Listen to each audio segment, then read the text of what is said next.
postgraduates and students will take care of the masses in the smaller places. How good is their diagnosis?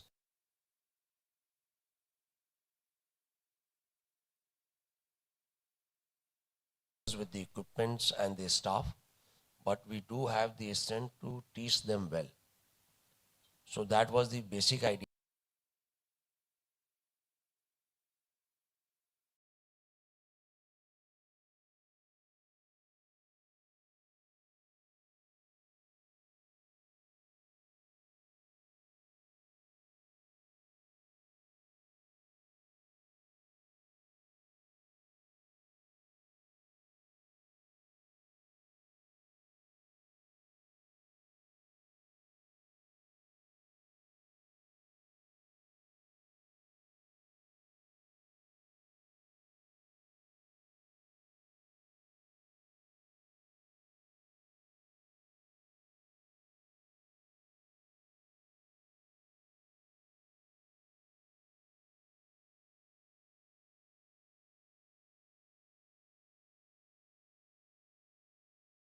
We are teaching and preparing ourselves to teach them. And this also, they will also come to know how to present actually.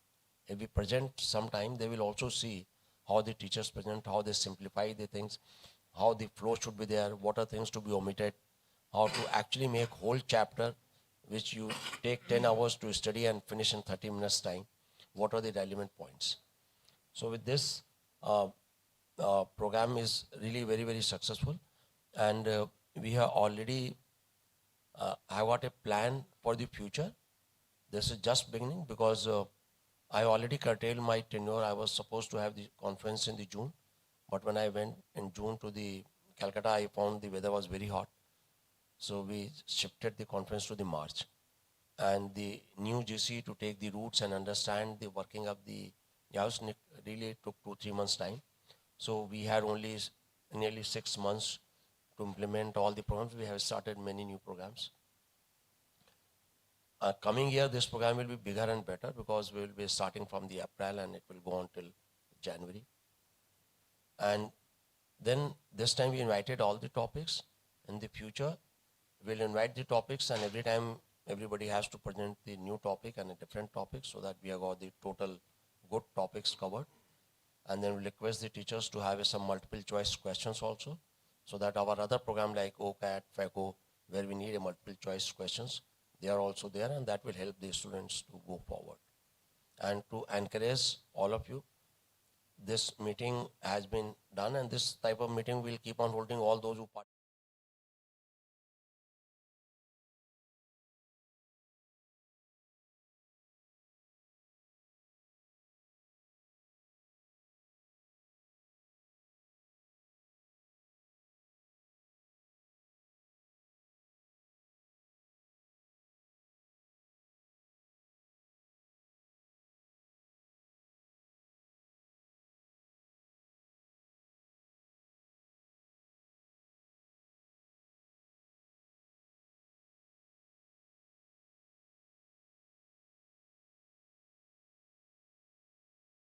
And finally, the one who gets 10 points will be given a Dronacharya award.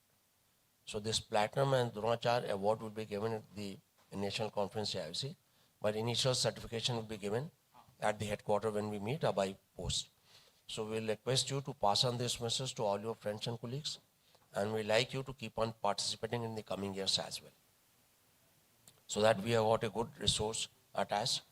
As of now, and just Santosh was telling me, because most of the classes are so good and most of the teachers do not rely so much on the slides, you can actually listen to the podcast and can really understand the topics even if you're not watching it. And soon we will have the app-based all things available on your. We already created a app for the dynamic ebook, and we'll create an app for this so that on a move, that is on a mobile, you open the chapter and start reading. So this is our vision, and we definitely want all of you, and any idea comes to your mind how to improve this, we are absolutely open and will be welcoming all the ideas and suggestions from all of you. With these few words, someone you want to say something? Santosh. So with this, I think we like to have the introduction of all of you. So one by one you can.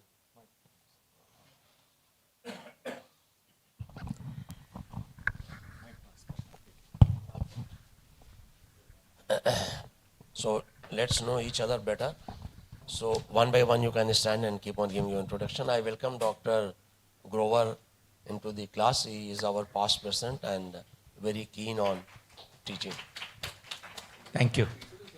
Huh? Thank you. Good morning, Dr. Krishna Prasad. I'm a director of academics, M.M. Joshi Eye Institute, Karnataka. Sir, he needs. I will introduce him. I'm Dr. Grover. I'm heading the Department of Ophthalmology at Sir Gangaram Hospital and at Vision Eye Centers. Privileged to be here and part of this lovely meeting. Good morning. I am Dr. Abjeet Kaur, working at the King George's Medical University. I hold 2 portfolios, heading the department, and I'm the Pro Vice Chancellor of the university. Good to be here.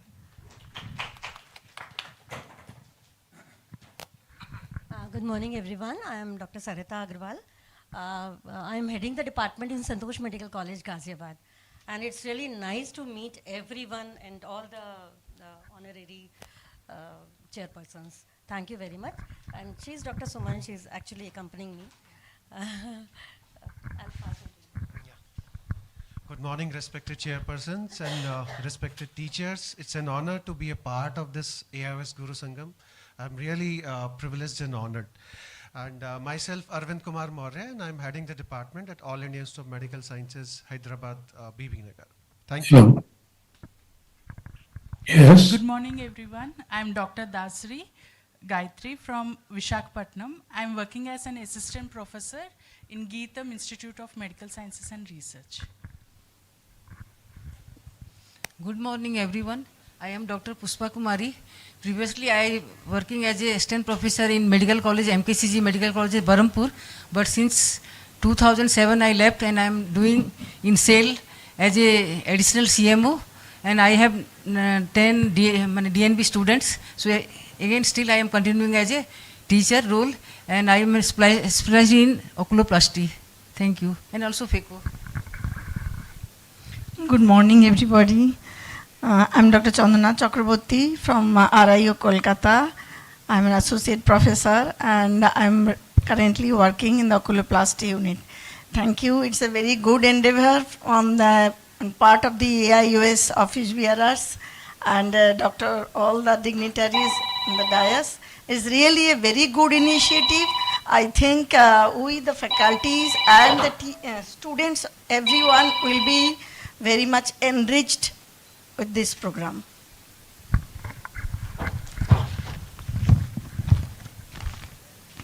Good morning, everybody. I'm Dr. Uma Sridhar from Eye Care Eye Hospital, Noida. I do cornea and anterior segment, and I take care of the DNB students there. Good morning. I thank Dr. Santosh Unawar sir and the dignitaries for giving me an opportunity to be in the Guru Sangam, a part of Guru Sangam. I am Dr. Reshma Mehta from Sholapur, Maharashtra.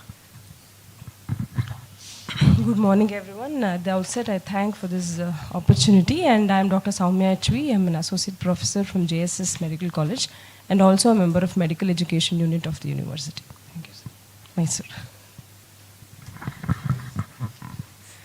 Good morning, everybody. Thank you for the opportunity. I had presented in the inaugural session of AOS Guru Sangam. I am Dr. Shweta M., assistant professor from Minto Ophthalmic Hospital, RIO, Bangalore. Thank you, sir. Good morning, everyone. Thank you for making me a part of this. I'm really obliged to see all my teachers over here. I've been a de facto student of all of you because being in South India, you see everyone from the DOS point of view. So I used to see all your articles and read from there. Thank you so much. And my name is Ashwarya. I'm from Narayan Nethralaya. I'm a cataract surgeon there. Thank you. Good morning, everyone. I'm Dr. Archana Vare. I'm from Aurangabad, Maharashtra, and I'm really thankful for the opportunity given to us. And I feel that this is a great platform because the residents who are pursuing their careers in ophthalmology from all over India, they will be benefited by this initiative. So it's a very great opportunity to meet all of you, and it is really very beneficial to the residents. Thank you. Hi, good morning. Thank you so much, Santosh sir. I mean, you are my role model. And thank you so much, Basak sir. Actually, you took my DNB Viva. So it is my duty to give back to the society. Sorry? No. Now, he made me to stand here, sir. So I'm really grateful. So I'm Dr. Arundhati Pandey. I'm working as a head of department and professor in Symbiosis Medical College, Pune.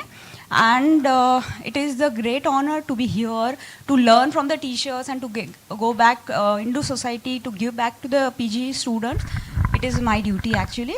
Okay, I would like to add 1 minute here. So I'm a triathlon. I have finished my 5 half Ironman, and I'm a marathon runner. And I'm into physical activities. Even I want to implement in this for the PG students also, because they are lacking in that area. So thank you so much, and I have one patent. Thank you very much. Good morning, sirs, everyone. I'm very happy to be a part of AOS GuruSangam. I'm Dr. Rita Hepsirani, Associate Professor, now working in Government Sivagangai Medical College, Tamil Nadu. I'm interested in oculoplasty. I completed FEICU oculoplasty. Grover sir was my examiner. Very happy to see you all. Thank you. Good morning, everyone. Happy to be here. As a passionate teacher, I'm very happy at this initiative being taken by the AOS. I'm Annapurna from Pondicherry. I'm a PG teacher at Arvind Eye Hospital, Pondicherry. Good morning, everyone. Thank you for having us here. I'm Dr. Pooja Bang from AIIMS Nagpur. I'm heading the department there. And I'm here predominantly because teaching is what drives me. And those bright faces that I'm facing, it just makes all my blues go away. And that's the reason I think we continue to teach despite all odds and the difficulties of the government setup and everything. So I've done some courses in multi-sensory learning and try to implement those as new techniques within my teaching and within clinical teaching also. There's a lot happening in the brain, and maybe once we could discuss all that. And, this is a beautiful platform for that. Thank you. A very good morning all. I'm Dr. Preeti. I'm from Hyderabad. I'm basically a cataract surgeon and a refractive surgeon as well. And I am heading one of the units of Dr. Agarwal's Eye Hospital.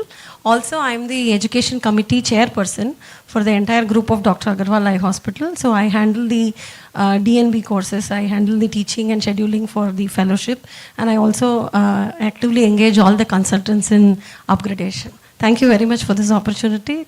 Thank you. Very good morning. I am Dr. Viren Kumar Paul. I am present time I am working in Prasad Medical College, Lucknow. Previously, I was working in Sitapur Eye Hospital, and really it's a very great opportunity, and I am honored for this opportunity. Thank you. Why have you stopped calling rails?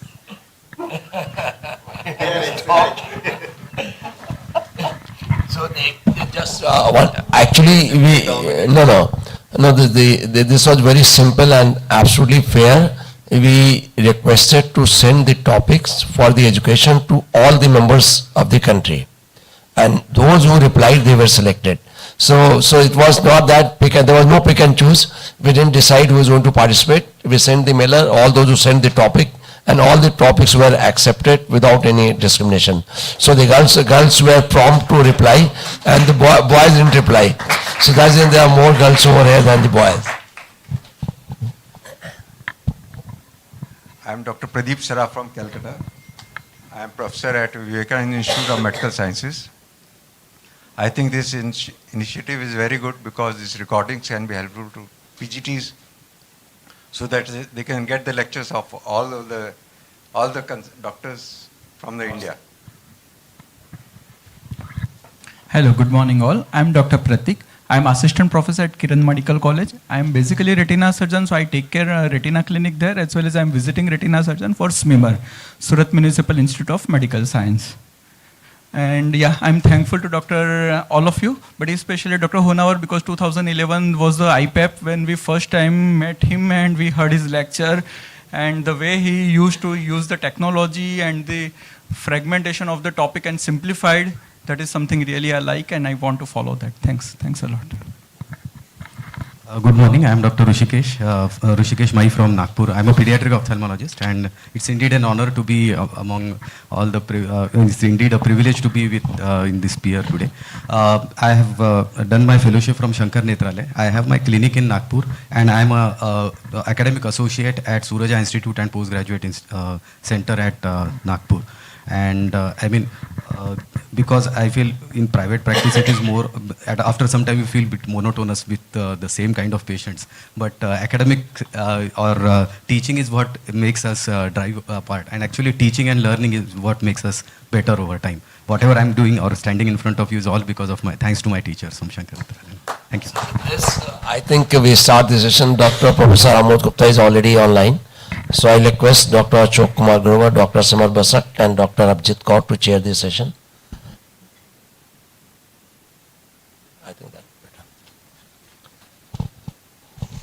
Sir, I welcome you all over here. Dr. Ashok Grover, Dr. Samar Basak is already here, and Abhijit Kaur over here.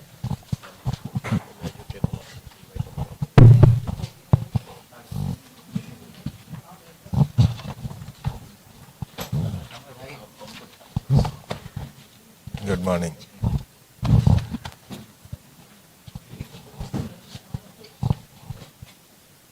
Please.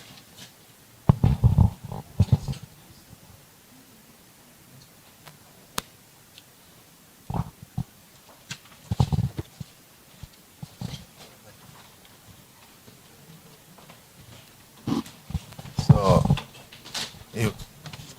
good morning, everyone. We now invite Professor Amod Gupta for his talk on why that itch to teach. It is a keynote lecture and he will be speaking to us online. Sir, are you there? Yeah, good morning. I wonder if you can just take a minute to introduce Dr. Amod Gupta to you. He does not need an introduction. He is a doyen in ophthalmology and in ophthalmic education. His creation of an institution that is unparalleled in its quality and its teaching is a testament to his ability and his devotion to the cause of education. So we, as the chief of the PGI Institute at Chandigarh, he has created an institution which will be a landmark forever. So we have the privilege to hear Professor Amod Gupta. Thank you, Dr. Brower, for those kind words. And it's something like carrying coal to Newcastle. And I hope you can see my slides there. Is it visible? Yes. Can you see my screen, please? Yes, sir. I can't get you. Yes, Dr. Amod, we can see your... You can hear me and you can see my slides. Yes, we can. So good morning again to all of you, and as I said, it's like carrying coal to Newcastle because, speaking to a bunch of already eminent teachers, professors, and educationists, it's a great privilege for me. I've been asked a very interesting question. Why that itch to teach? And what I always understood by itching was a kind of a skin irritation which you need to scratch to satisfy that itching sensation. But I believe what you meant, Santosh, was an intense, uncontrollable desire to teach. And I believe this is a compulsive disorder. And to some extent, I have been guilty of myself of suffering from this disorder. Now the question here is that unlike the nursery school teachers or kind of school teachers who are professionally trained in pedagogy, we as medical teachers have never had any professional training, and in fact the courses we need to follow is what's called andragogy. Most of us become teachers inspired by our own mentors or role models, and I believe that itch to teach did not come to us in a day, but evolved till it became an obsession. We know as teachers a long time that students often strive for approval and recognition, and they want to become favorites of their teachers. But have you ever wondered if the teachers also strive for that kind of approval and recognition by their students? And thereby, how do the students perceive their teachers? It's fairly easy for students to tell the difference between a good teachers and a bad teachers. And usually their observations are based on the competence, the personal potency. I think this is one of the greatest ills that our teachers suffer from. They want to dominate, they want to control, they want to intimidate, they want to instill fear among the students. They expect deference and respect. I think these are all, when you want to dominate a classroom, when you want to dominate your students, it's a sign of weakness rather than strength.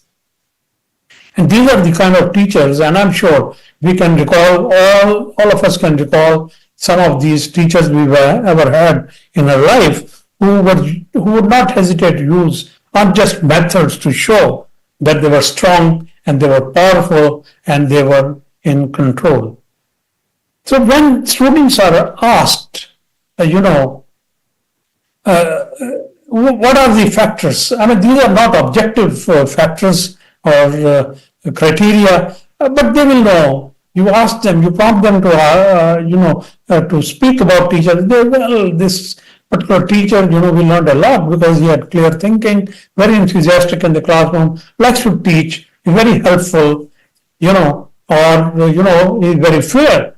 Because students can immediately spot if the teachers have been unfair or they're showing undue favors to some select students. So, who is a good teacher? I mean, we need to define that. And the most popular definition is a person who helps his students to learn. Now, in the past, we have had teachers, which we still might need, who have been, kind of transmitters of knowledge. That means we used to have teachers who were, fountain of knowledge, sitting on a high chair in the classroom. We as students sat on the floor, and the wisdom and the knowledge flowed there from the teacher to the students. In the last couple of decades, it has changed. Our teachers were very knowledgeable from wherever they acquired that knowledge. But now the internet has made it a very, very level playing ground. Anybody, the teacher, the taught, even the lay people have access to the same resources. So no teacher can claim to know it all because students may have equal access to that kind of knowledge or information that patient had. So what they were good were, as they were transmitting knowledge, I think they were good for school or even in undergrad courses, where you have to, provide some kind of a foundation course to these kind of teachers. But in postgraduate teaching, I think transmitting foundation knowledge to the students is no good. We need to prepare the students for a future practice, the clinical practice. And they need to know why they're learning what they're learning. I think this has to be clearly told inform to the students that this is the exercise we are doing and this is what you will learn and this is how it benefit you later in your life. So we need to prepare them for practice. Now there have been questions, and I keep reading these reports. I'm not sure about India, but Western literature, there is a uniformly teachers are complaining, students don't come to the class. They don't come to the class because the knowledge they were gaining in the classroom, they get it sitting in a coffee room, or in a cafe or in their own hostel room. So the question has been asked many times, what happens if there are no teachers? And this is a very, very genuine question. Are they still relevant?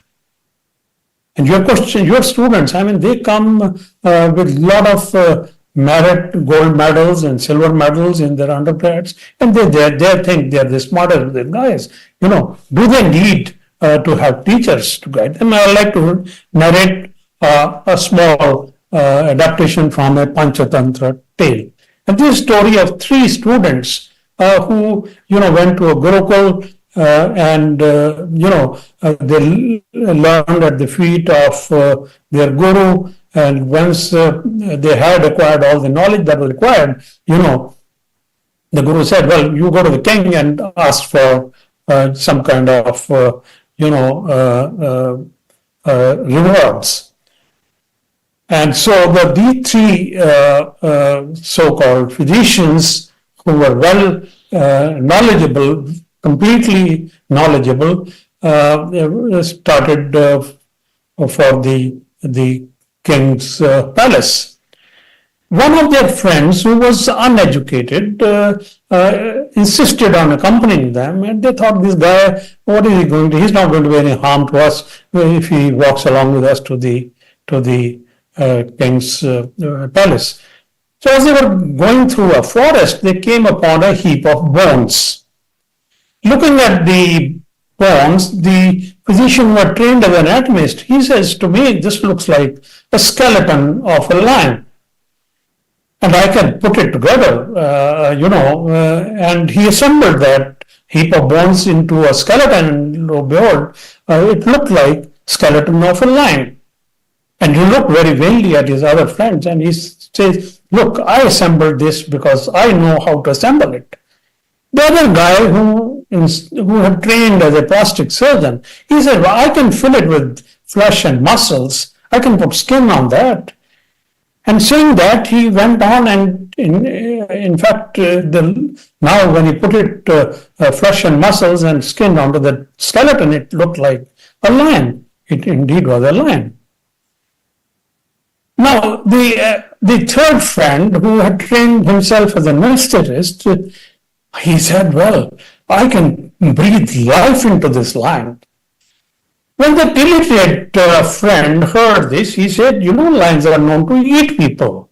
You don't breathe life into this man, but anesthetists would have none of it. And, the illiterate friend quickly climbed up the tree, and the lion that sprang to life, ate up all the three friends. So, friends, what's the moral of the story?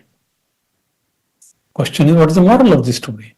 Moral is, the students still need teachers because application of knowledge is more critical than the knowledge per se. So if you don't have teachers in the classroom, who's going to tell you how to apply that knowledge which you have acquired from a variety of sources? So from their own experience, the teachers become wise people because they applied that knowledge. They failed sometimes, they have succeeded many times, and they know under what context, under what circumstances, a particular bit of knowledge is critical to apply, and whether you're going to succeed or you're going to fail. So that's why you still need teachers to apply that knowledge in the proper context. Now, I'll give you a very small example. And we know that, corticosteroids are needed for certain inflammatory conditions like ankylosing spondylitis or Behçet's disease here. A student knows that steroids are used to treat inflammation. But one of my friends who had heard of this, he applied that knowledge to a patient who had inflammation, following a small incision cataract surgery. And he saw hypopia, he saw inflammation, and he says, well, this patient, I've been told, would require corticosteroids. And he gave a corticosteroid, and the patient had a fungal endophthalmitis. He didn't know under what context has this steroids, depot or oral corticosteroid had to be applied. This is another one of my friends who had access to technology because he did take the picture of this young girl who had 6/6 vision. And he saw, well, there was an inflammation, and there was a lot of vitreous, there was inflammation, there was a little bit of macular edema, and there was a lot of retinal inflammations. He had heard, again, in some of these meetings, that when you see inflammation of the retina or choroid, you start patient on high doses of corticosteroids. And so was this patient, young girl, treated on high doses of corticosteroids. And when patient didn't respond, he gave posterior subtenon canalog, he gave intravitreal canalog, and when the patient turned up to me, she had already gone blind from a disastrous necrosis of the retina. So the guy had been taught to take pictures, guy had been told to recognize inflammation, but he had not learned because his teacher never taught him under what context, under what circumstances you have to apply. So this is a small example I'm giving you of the context in which the knowledge has to be applied, and this is where the teachers play a critical role because they would have learned that if I give corticosteroid under these circumstances, patient is going to go blind, but if we did something else, the patient would survive to tell the tale. Many times I have wondered, what's a bigger sin? Not to know, not to have knowledge, or not know how to apply it or apply it wrongly. You can deliberate upon this question in your lifetime. Now, these Bolek and Shoker some years ago, they did a questionnaire and they came up with this concept of sage on the stage versus new concepts of guide by your or student side. So these are the two extremes of descriptions for what you wish to be. So sage on the stage were these highly knowledgeable professors, and I'm sure many of us are, masters in our own subjects. We have extensive clinical experience. We have deep understanding of the knowledge, and we want our students to know that knowledge. We know it all. We know the final word. So students must have it. Okay. And we command that students have that knowledge because we say it with sense of authority because I am the biggest authority in the world. So the student also must not question what I'm saying. On the other hand, the guy by your side are kind of facilitators, which you ought to be with the modern time dictate when the knowledge is all pervasive, equally accessible to all, that you become a guide. You teach the students how to sift the grain from the chaff, how to, look at the kind of resources which are valid resources, ask him to, encourage him to ask questions, engage them in the learning process actively. You share, you have group discussions, you sit down with a group of people and learn from each case that comes to your clinic. So that would be the definition. And people have actually tried to characterize by asking the questionnaires designed to elicit the type of question has been validated even internationally. So at one extreme is what I just told you, the most traditional sage on the stage, which we don't want to become, and the conceptual change agents that we wish to, because we want to change the concept that students what might know, what might conceive, we need to guide them. So how do you become a teacher. What motivates you to become a teacher? The most ulterior motive could be that there's no alternative. You get a job easily. That's a job which is secure, and you're going to get a pension at the end of, but people, when they're asked in some of these countries, in the Western world, what drove you to become a teacher, they said, well, it led to my intellectual satisfaction. And, helping students become good doctors. And some of these teachers who were, kind of by the side teachers, they enjoyed actually, and it was not a burden teaching students in small groups. And they like to be challenged. They like to have fresh ideas into teaching. I like this lady. She wrote a blog some years ago, Maulana Lee. She is a family physician. She loves to teach residents and fellows. And what she said, teaching is a work of heart. So you have to, not as a vocation, but as a passion. It's a work of heart. And what she says that, teaching makes a difference. If it is making a difference to student's life. And, you know yourself, when your student does well, you work the students achieve something, get it. And some of them, also because you have been taught by your role models, mentors, and you want to carry forward that kind of, tradition. You want to see your student reach their full potential, watching them grow. And when your students grow, you also grow yourself. And of course, lifelong learning. The other reason could be some of the people who would want to teach is for incentive for continuous learning. Because when you are teaching, you need to know absolute clarity. When you are teaching a classroom full of students, you need to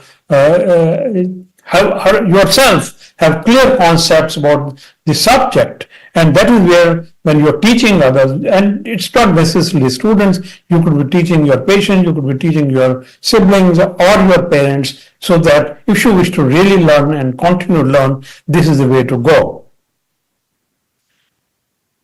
And of course, if you are passionate, as I said earlier, because you want to share what you learned. And I think this is where my residents and my fellow colleagues, if I read something the evening before, if I learned a fact or a paper, till I shared it with my colleagues or my students, I won't rest. So this is where you are obsessed. You're compulsively sharing whatever you know, which could be highly inspirational, unlike some of our own teachers who wanted to keep their fist very tight, because they didn't want to share if they learned any new facts.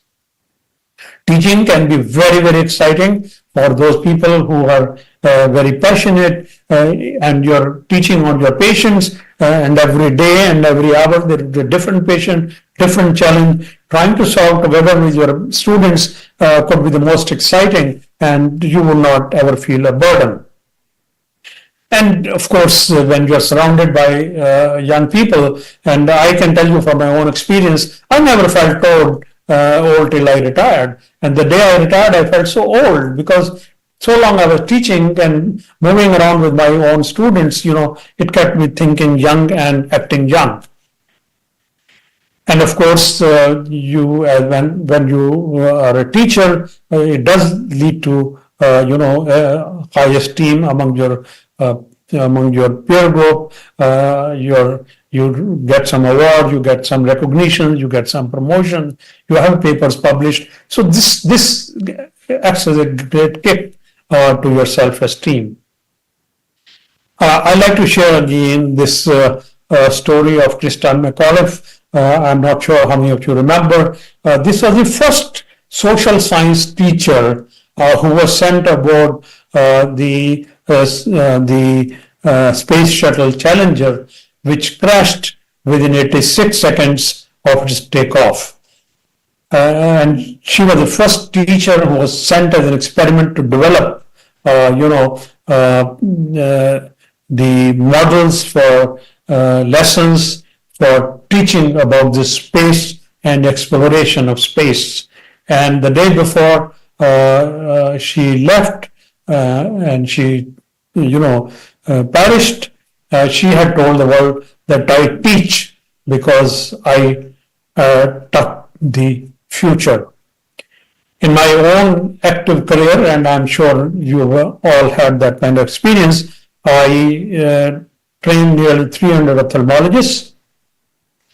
And if each one of them saw maybe 100,000 to 500,000 patients during their entire life, you can imagine the profound impact a teacher can have on the future doctors and future citizens of this country. And you can see the ophthalmic care, the teachers for the entire eye care of India and world beyond, teachers play a profound role in shaping the future of the citizens of this country.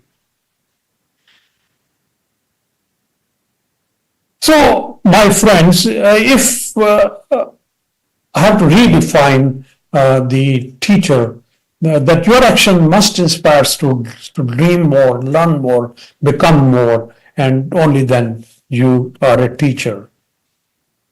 Because it is your students, and I know now I have students and students of students, and when I see them implement the same ideas, the techniques, the legacy carries on. So this should be a great incentive for you.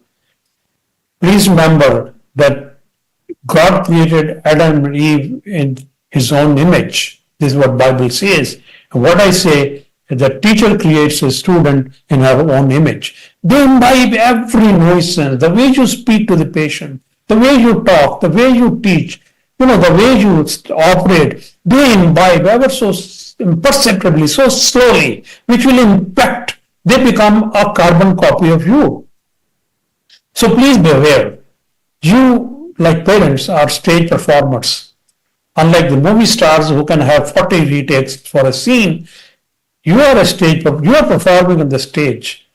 There should be no unguarded moment. There are no retakes in life for both parents and the teachers. You have to have impeccable behavior, both verbal and otherwise, when you are teaching.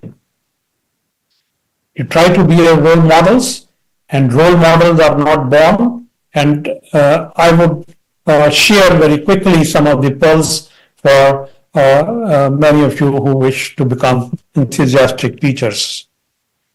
Communication is very key. Not only that you need to be a good speaker, but you need to be a good listener as well. And while you are teaching, please speak slow so that you allow your words to sink. When you're teaching a classroom full of students who come from a variety of backgrounds, if you are trying to show your skills of elocution and you're speaking at breakneck speed without pausing, whether what you're saying is making, with the students, I think it has, fallen flat. You should be able to comprehend, quickly grasp. If the student brings a problem, you should be able to quickly comprehend. But you don't have to ask 10 times, what are you saying? What patient you are telling? What the story you are telling? What are the signs? You should be able to paraphrase very quickly. And you must share, and I gave you earlier the example, some of our old teachers, they wouldn't share anything. If they learned anything in American Academy of Ophthalmology, for instance, when most of us couldn't afford to travel, they would keep that knowledge within themselves. They would not share. Okay, but now is not the case. So please keep sharing. You don't have to be insecure. You need to create enabling environment. Don't be cynic, don't criticize your teachers, your colleagues, the students, the superior, the head of the departments, the administration, the government. I think do not create negativity in your surrounding. I think do not blame your junior resident if your patient had a complication and developed endophthalmitis. Like we used to face that kind of music because we will be blamed even if the surgeon went wrong during his surgery. So please try to avoid creating negativity, and you should have people, don't keep company of cynics, and all these cynics in the world tend to pull together very quickly, and you would have seen that in your own experience. Have a healthy never say die. Don't give up easily. And this situation happens during surgery many times when we're doing very, very complicated surgeries. So easy to give up. But if you give up, your students are also going to give up on tough situations in life.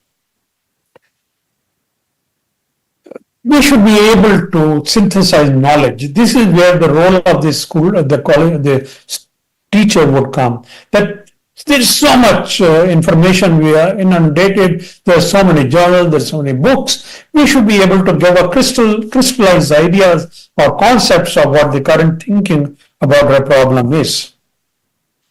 Also, please remember, students can spot whether you are an average, below average, or an above average or an excellent teacher.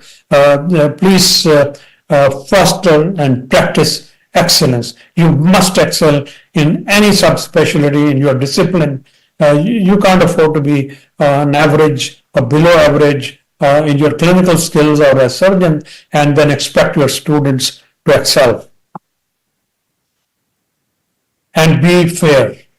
I think most have been blamed, most of us as teachers have been blamed to be partial to some students, and I'm sure you can all recall those experiences in your own teaching career where you've been blamed for being unfair, and some of the teachers have been punished as well. Be always honest. Don't ever ask your students to fudge a report, fudge a thesis, copy somebody's fabricate data, and make duplicate publications. False claims. If you're making, fate is going to catch up, and we have seen our own lifetime several such dishonest academicians, including Nobel laureates, I'm afraid to say, have been called out on this sphere. You need to be fully committed. You want to be a teacher, so be fully committed to it. You can't say, well, I'm not happy being a teacher, so quit teaching and go elsewhere. And of course, you need to master. I have realized in my own life that I have to work at least 10 times harder than my residents to keep up or keep pace with them.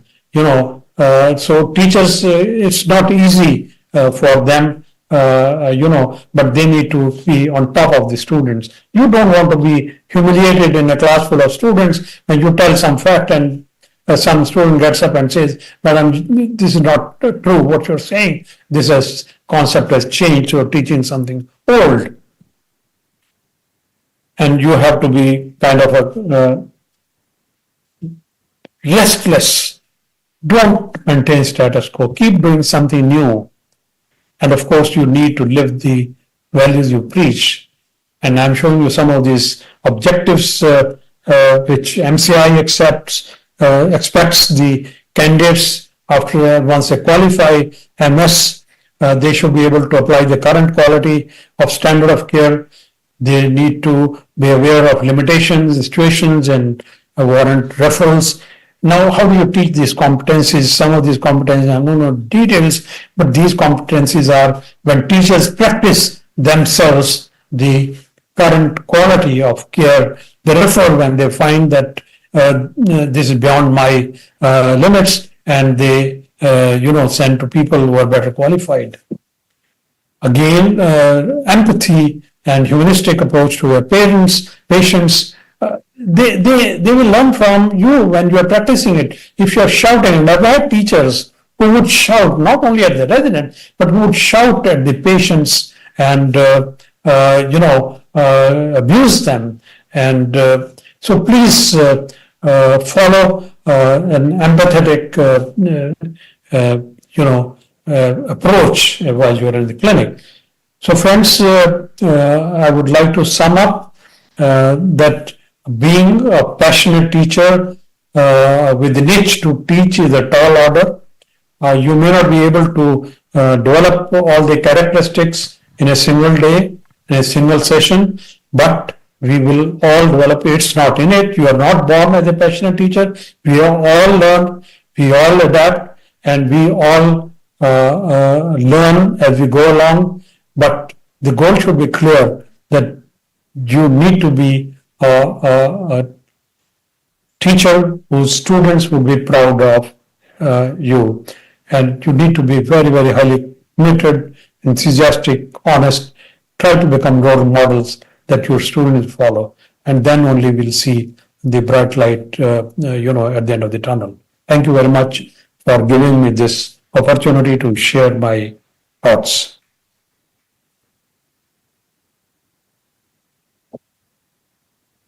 Indeed, very inspiring. Inspiring because you have walked the talk. You've done what you spoke about all your life and been a role model. I think as professionals, our two greatest points of satisfaction in our lives are the reward that we get from the grateful eyes of our patients, and the second is what we create for the next generation by teaching.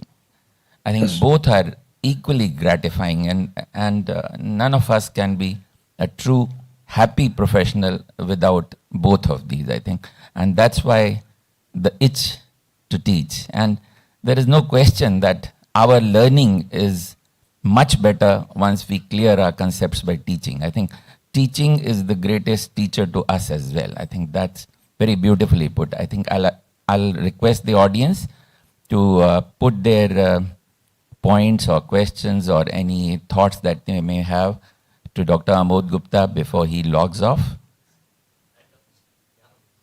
Dr. Amod, I hope you'll stay on till the end of the session. I hope so, for another hour or so. Yeah. We'll call you back at the end of the session. Prof, we want... I have some kind of obligation, to leave. So I think I'll for 2-3 minutes for... let's have the comments at this moment, if there are any, for Professor Amod Gupta, because he may not be able to join us again. Yes, please. Please take a mic.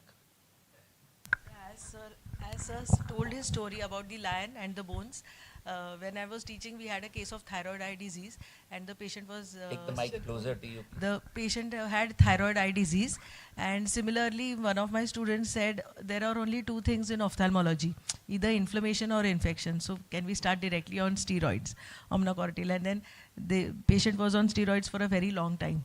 So we should know where to stop, when to actually give. So that is the role of the teacher. So what Amod Gupta sir has said was very much applicable, that we have to tell the students when to start and where to stop. They didn't know where to stop actually. Thank you. Thanks for those comments. So I think we'll thank Professor Amod Gupta and hope to see him sometime soon, hopefully in AIS. Thank you, Dr. Gover. Yeah, thank you very much. And it's a privilege to thank you. Thank you.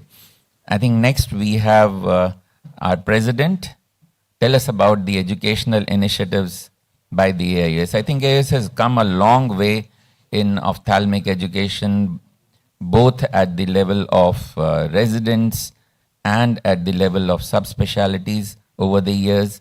And AIS has been extremely proactive, not just in continuing professional development, but also in promoting teaching at all levels. So I think the initiatives by the AIS have really made a difference.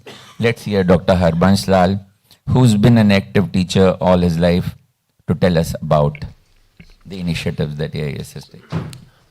Thank you, Professor Grover, and good morning to all of you. So most of the things we have been doing this year has been in my manifesto. when I fought for the election.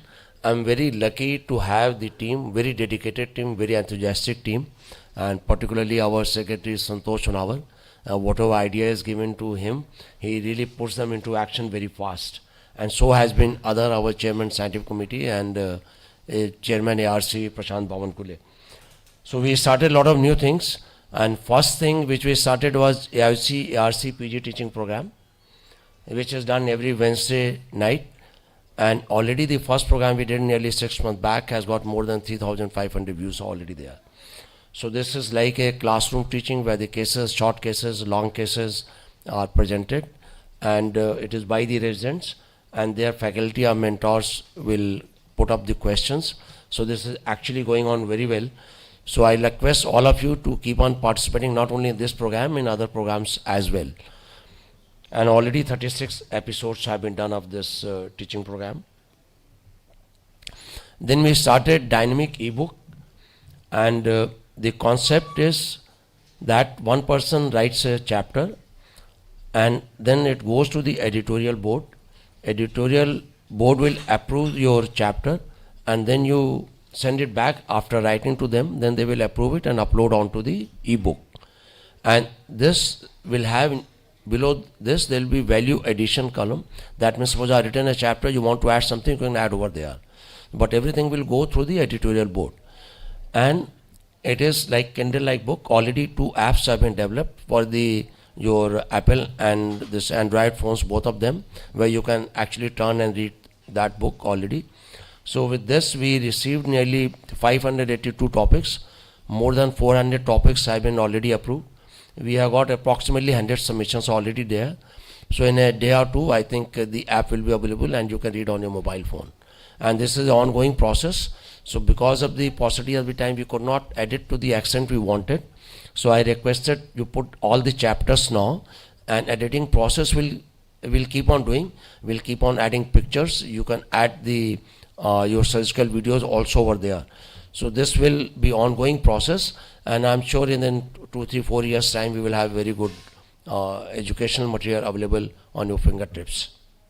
And this is of course being looked after by Krishnap Sar Kullu, who is our chairman, editor proceeding.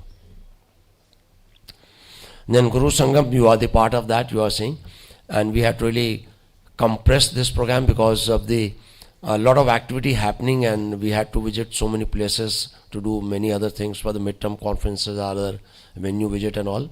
But I am thankful to Santosh Sonawar to take the initiative, and initially wanted to have it on a regular basis. Then we thought we chose this Sunday so that we can have 3-4 classes and in one day itself, and that way we could complete. And as we already told you that there will be silver certificate and a gold certificate, and then that means all those who participated will get a silver certificate, and those who really did excellent job and were selected by the students and the governing council will a gold certificate. And gold certificate will carry 2 points and a silver certificate will carry 1 point.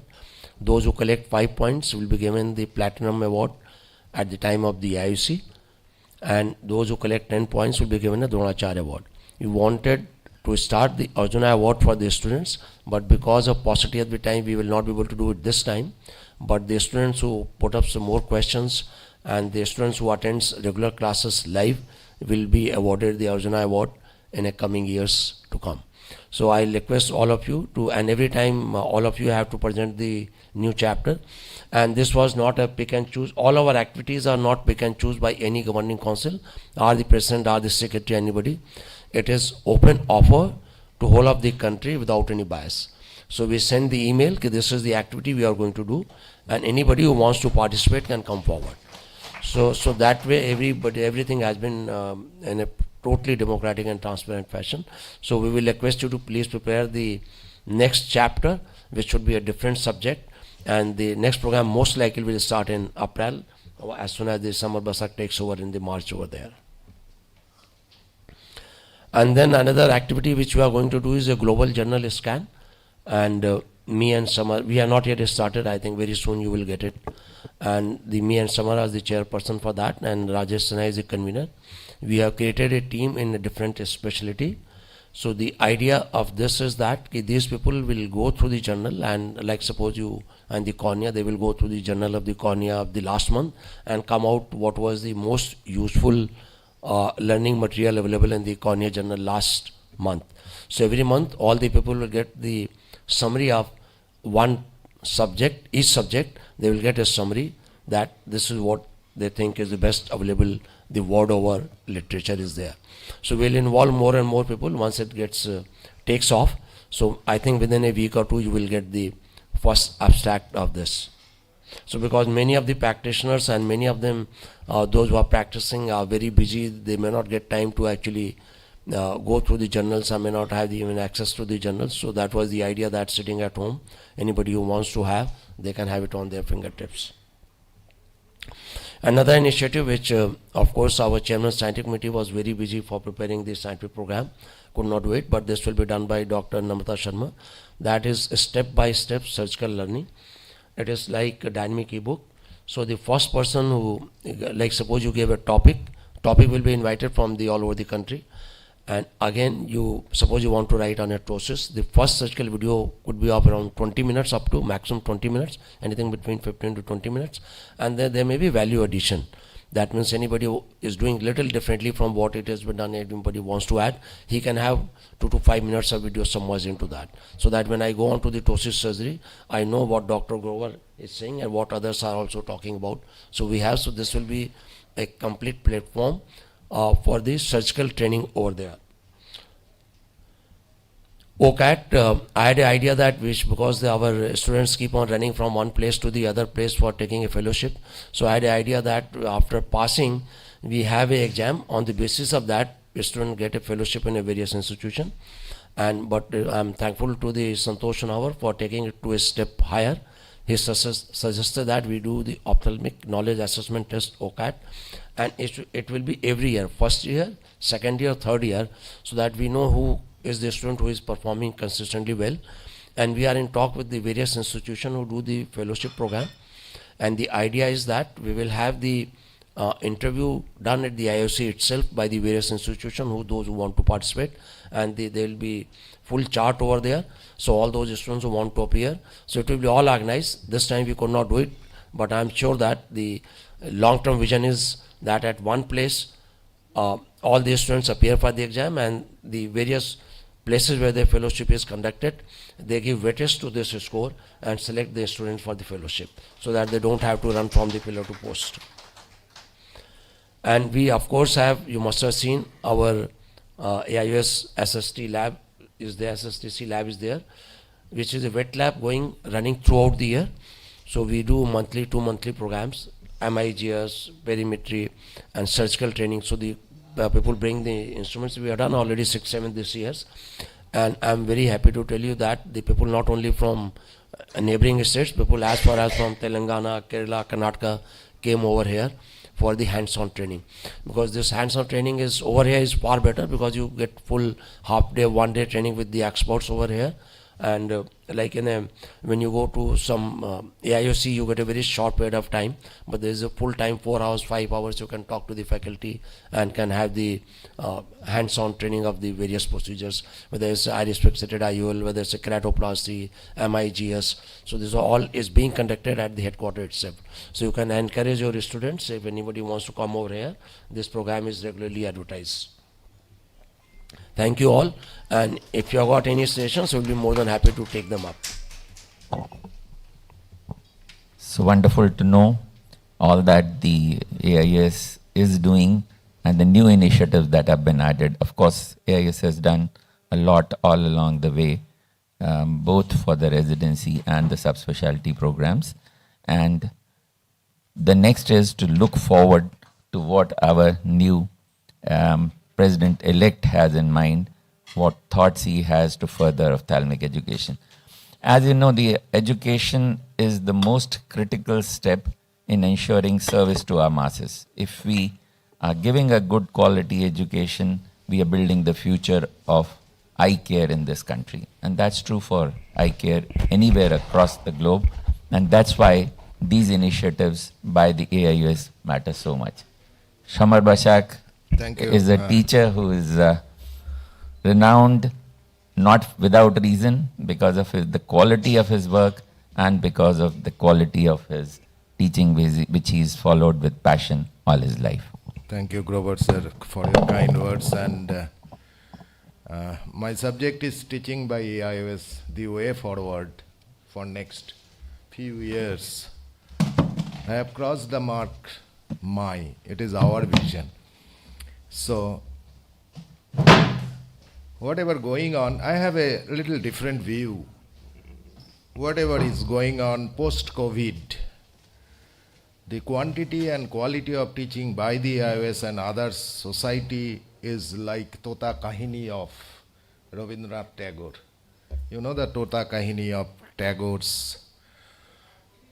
It is like the student is Tota and there are a lot of teaching materials are available everywhere, like in the net, in the YouTube, from the colleagues, from the teachers, from every. So, ultimately, our goal is different. If you see that I have taken a small clip of that Tota Kahin, it is a cartoon form. So, the Tota is there, the king is trying to teach Tota everything. And then Mantri and other educationists, everywhere, everybody come that with books and everything to fit Tota with all sort of knowledge. All sort of knowledge. Ultimately, Tota cannot take those knowledge. Ultimately, they are just make a bunch of those knowledge and feeding the Tota with the knowledge. So this is, if you want to read, it is a small story by Tagore, Tota Kahini. Ultimately, the Tota died and with full of knowledge. So, what I am thinking, it is you think about total eye health care, not for PG student. It is teaching not for ophthalmology. When we are talking on the platform of AIOS, it is for all, from PG to senior ophthalmologist, from optometrist to ophthalmic assistant, because they are supporting us. One of ophthalmologist is supported by 5 or 10 supportive staffs. Then ophthalmic technicians to MLOPs, because they are taking so many, you have to teach them how they will take the tension rightly, or gonioscopy, many people are doing like that. Even the government has introduced Asha worker and Anganwadi workers. So you have to teach them how to give, when to give, and when not to give steroids and so on in conjunctivitis. We also teach the other people of other branches of medicine. And we have also introduced the public education forum. Netragan is also there. So public should know that what is the different types of IOL. Why the diffractive IOL? What is refractive IOL? What is multifocal, trifocal, etc. So much knowledge is there. Who will teach them? Who will teach them? The company people will teach them, or you will teach them? Definitely you will teach them, because it is your patient. So all this thing you have to think when you talk about the teaching by the AIOS in a bigger platform, not for only for PG is just there, but we have to take care for all. When you see this figure, this is that yellow highlighter. Is very striking. The third most common cause of blindness in India is cataract surgery related complication, 7.2%. And these are mostly avoidable blindness, mostly preventable blindness.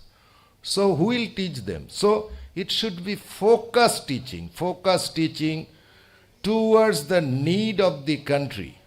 Cataract blindness, we know we are doing cataract surgery, it is bread and butter of our everything, but wrong things are also going on simultaneously. That's why 7.2% is the figure, is the third commonest cause of blindness in the country.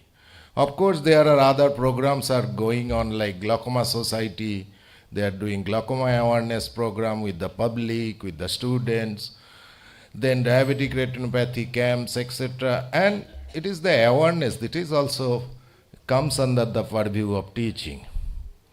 So teaching aims for the juniors. We are not talking about how to, when the student come out from PG, then fellowship or senior residency, how to set up, run a solo practice independently. Day-to-day running of a solo clinic or a small hospital, we do not teach them. It is also an area to be focused. In fact, probably I'll be thinking next year there will be one hall dedicated for practice management, only whole day practice management, because there everything is problematical. Because when the juniors, because we have a very large private group of hospital, many people come to us and they do not know what to do. So like on insurance, on money matters, and also you need to know the art of medicine. So what I feel that theory, every theory is there. When you try to teach, I used to take fellow 4 in a year, and when I try to teach them theory, no sir, you just teach me how to do this. How to do this on practical, on, so no syndrome now. No syndrome. They want to see the patient. So the clinics is also depend on more on practical basis. You see, you can show plenty of picture, but when some patients is in your, some typical atypical keratitis in front of you, show them, and they will learn that, rather than showing a picture, rather than this junction violet stain, this culture is looking like this. These are all theory.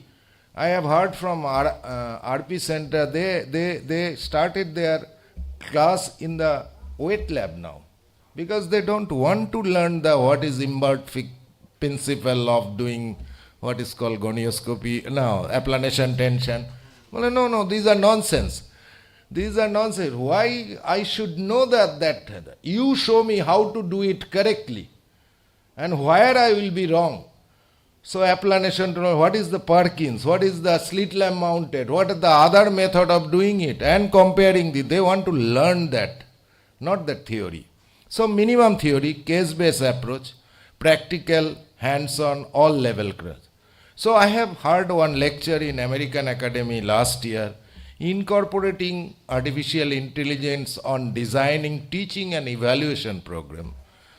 Santosh, I have tried with ChatGPT. It gives several types of answer. So we can discuss that. That is actually wonderful. You want to know that how the recent, because students now, PG or students or senior resident, multi-prong their knowledge. They are everywhere. So only ophthalmology is a little part of their life. So you have to think about that. So focus teaching, observership, hands-on teaching and skill transfer is nicely going on. And replicating this Prayogshala. Zonal level, maybe state level. So we are on the talk. Probably EIS can do it. I typically do, I want to go one step further. Structures, skill transfer, course, but it is hands-on. Here it is wet lab based. I used to visit 6 places in a year, abroad 2 or 3 places, in the country 2 or 3 places. They invite us, I see the infrastructure. So it is typically 2.5 days hands-on. Whatever knowledge I have, whatever skill I have, I used to go there. Even I go to Bangladesh, Myanmar and Philippines, all Southeast Asia, typically 2.5 days. So mostly voluntary work. So 2 days. So I choose some people there from that. It is only on institute base. This is specially important for subspecialty subject. Like Santosh I can invite Santosh to our institute. I can give 3 young oculoplasty. He will teach, I will gather patient, he will do one and they will do mentored surgery. So in that way, you learn very fast, very fast. And then you take feedback after 1 year. And this is a very fast learning of surgical skill. Similarly, the same thing can be applied to non-surgical, clinic-based, like UVITs, UVIA, then neuro-ophthalmology, that you have a group of patient, group of selected who are interested to learn those subjects. Then the mentor, 1 or 2 mentors will be there, they can interact. The whole day will be the same, not in a big gathering, just learning from each other. It is so much interactive. And I also learned from that why not I have not thought of this thing earlier. So I used to get tips from them also, that okay, I will apply this thing in my next surgery. So this way, the more people can be fitted in the loop. That is all my saying. Thank you very much for your patience hearing. If you have any question, I can take those questions. Thank you, Dr. Basak. Actually, you brought out some very important points, that teaching at one point in time, skill transfer for 1.5 hours, 2 hours, I really don't know how far it goes when you translate it into doing. But when it would become a regular program at the zonal level or at a state level, I think the role of larger organizations in the state, whether private or government, can have a very important role to play, and you can call for volunteers who are willing to participate in this activity. Thank you for your talk. I now invite Dr. Grover. I think all of us know him well, and I won't eat into your time, and let Dr. Grover do the talking. Good morning, everyone. It's really a great initiative by AIS to have this GuruSangam, and the way forward is to have teachers who are motivated, who are well trained to take the ophthalmology education and therefore the services to a new high, which we all aspire for. You've heard of the current initiatives that AIS has taken. You've heard of the future that the President-elect has spoken about. But there is a lot that has been done over the years which we need to benefit from. And I'll try and point out some of the work that has been done over the years by AIOS to create that kind of a milieu where we can benefit in our current educational practices. So I'm going to talk about AIOS Ophthalmology National Curriculum. Why should we incorporate it into our programs? Everybody has spoken about the problems, the magnitude of problems that we face with regard to the blindness scenario in this country and the huge volume of work that we need to undertake, and having the right kind of manpower, adequate numbers, well-trained, professionally good, surgically good, so that we don't get that 7.2% which Dr. Basak alluded to. And that is where our training is critical. A quarter century ago, when I was the chairman Academic Research Committee, we did the first ever survey of medical colleges. 69 medical colleges responded out of the 138 odd we had at that time. And we could get the perceived shortcomings from the chairman or heads of the departments at that time. And we all are familiar with the kind of difficulties that we have been faced with over the years. We've addressed many of them over the years and looked at those challenges and tried to overcome them. Subspecialty teaching, equipment, faculty being busy or short were some of the most important problems. So we know what the way forward is. We need to improve our human resources both at the teaching level and the ones that we are going to create as future teachers. And one of the major shortcomings was an up-to-date and responsive curriculum tailored to national needs. So in 2011, the IAS took an initiative to have a workshop, spend a lot of time with it to create a national ophthalmology residency training curriculum. And then subspecialties, the same initiative was repeated, and we have created an extensive guidelines and curriculum for subspecialty programs in ophthalmology in 2016, which was revised by us from Collegium of the All India Ophthalmic Society in 2016. If you look them up, they are very extensive documents covering all aspects, including minimum requirements, accreditation norms, including the content of the curriculum, which covers the most modern aspects, including professionalism, ethics, and so on and so forth. So this was a consensus document from 2011 national workshop with nationwide participation. And then as a part of, I was also a part of the curriculum committee for MCI.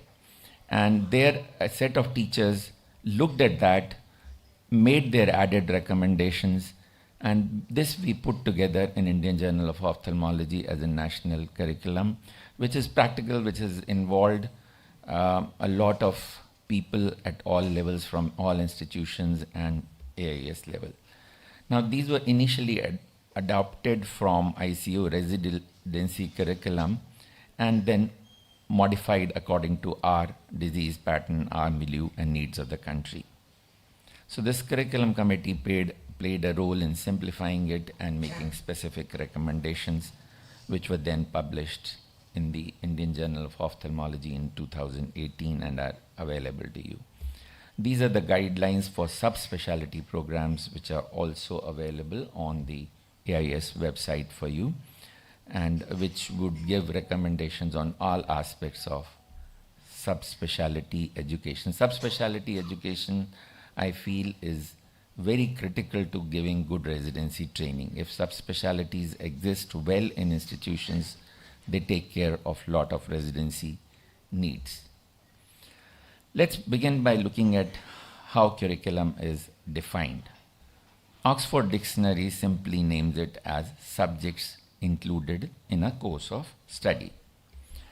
However, what most believe is that it's not just an agenda or program contents, it is a planned educational experience and covers all aspects of the educational experience that come about. Now, why do we need to adopt this AIS national curriculum? We'll see what it contains. It is a comprehensive, up-to-date document crafted by subspecialty committees of national experts, adapted for Indian milieu, vetted by experienced teachers. There were 3-stage vetting, including by all members of Ophthalmological Society, adopted by membership and leadership of AIS after prolonged sustained efforts. Each exercise was a long sustained effort.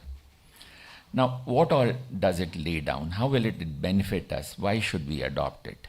It lays down what the core competencies are that are needed.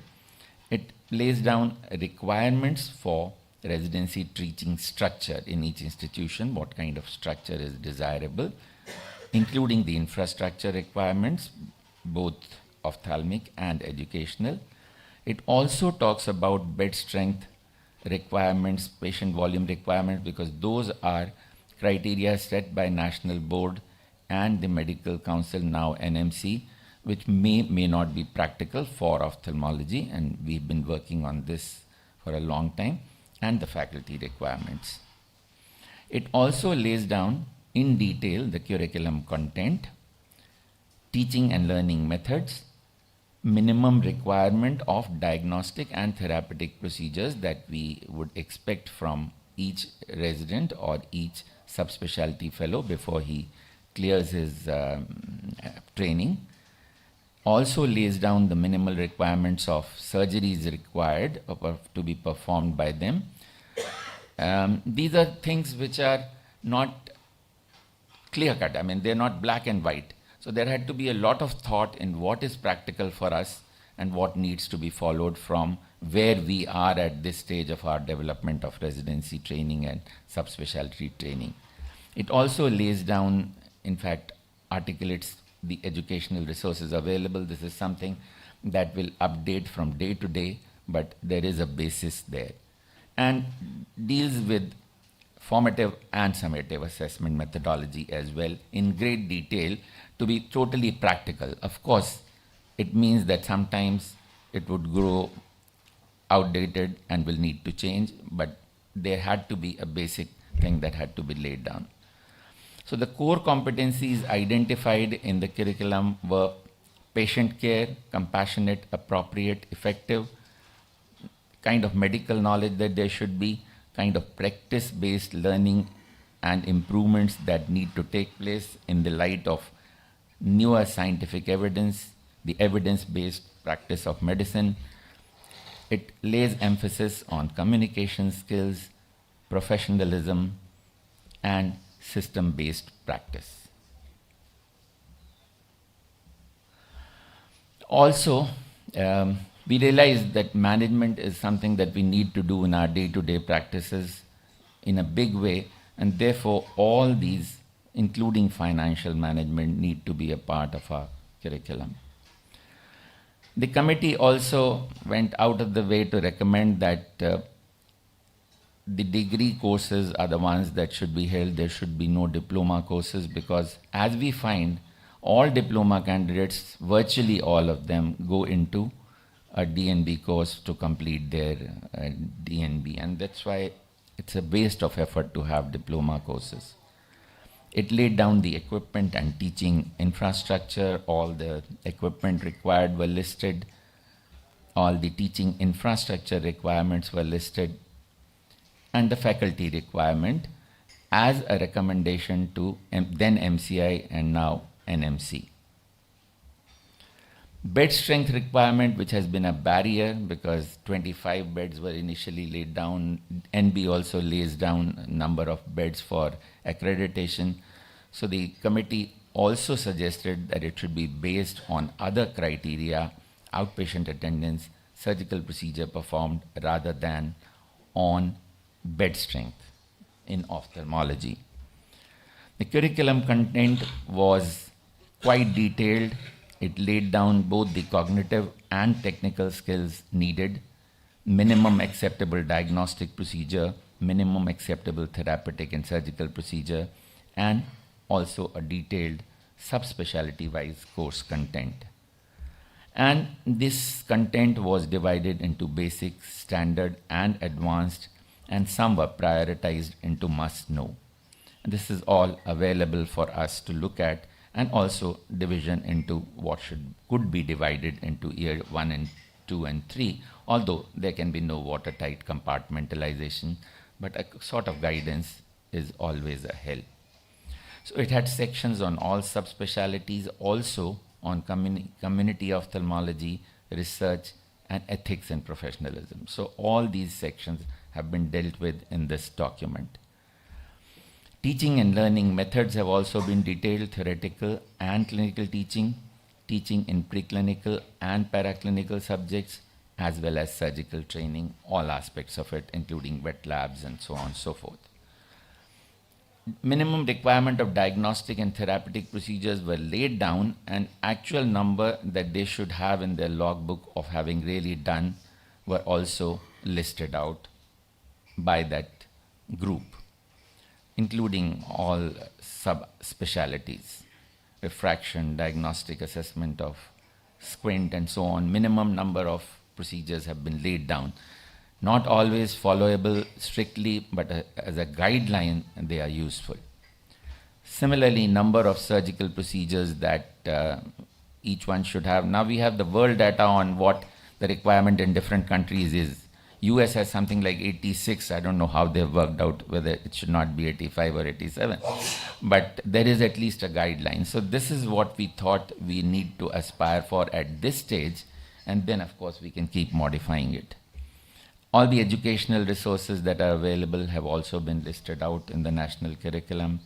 The details of assessment, including formative assessment, logbook and internal assessments, summative including thesis, theory, practical, detailed structure has been laid down. Logbook, what it should have. Assessment tools have been simplified for Indian needs. Ophthalmic clinical evaluation exercise, which was available from ICU, has been adapted to Indian needs. The surgical assessment competency assessment rubric has again been simplified for Indian use, so that it is practical, it is used more often rather than let's get to a stage where we're using it before we go on to the finer things. Tool for assessment of presentations has also been defined, and objectively structured clinical examination structure has also been given. So this is the adapted rubric for OSEX, for OSCA, or surgical competency, and for assessment of presentations. Suggested structure for an OSCE has also been given.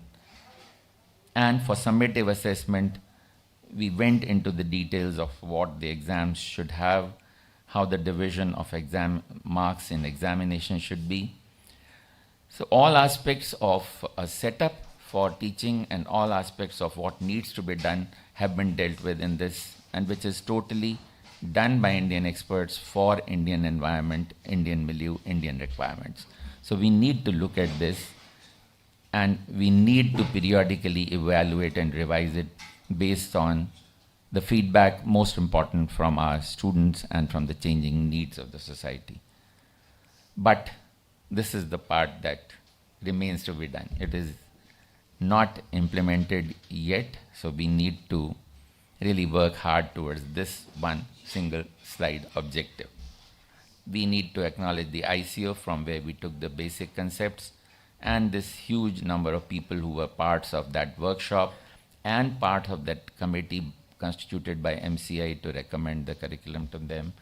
Grateful to them for have created this document. Thank you very much. Hope we benefit from this.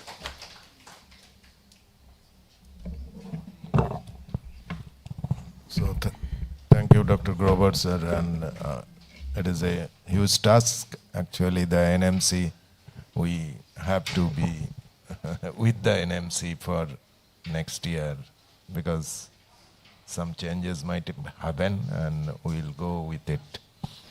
We'll go with it. Next is Dr. Santosh Onabar. He'll be speaking on OCAT, why, how, and when.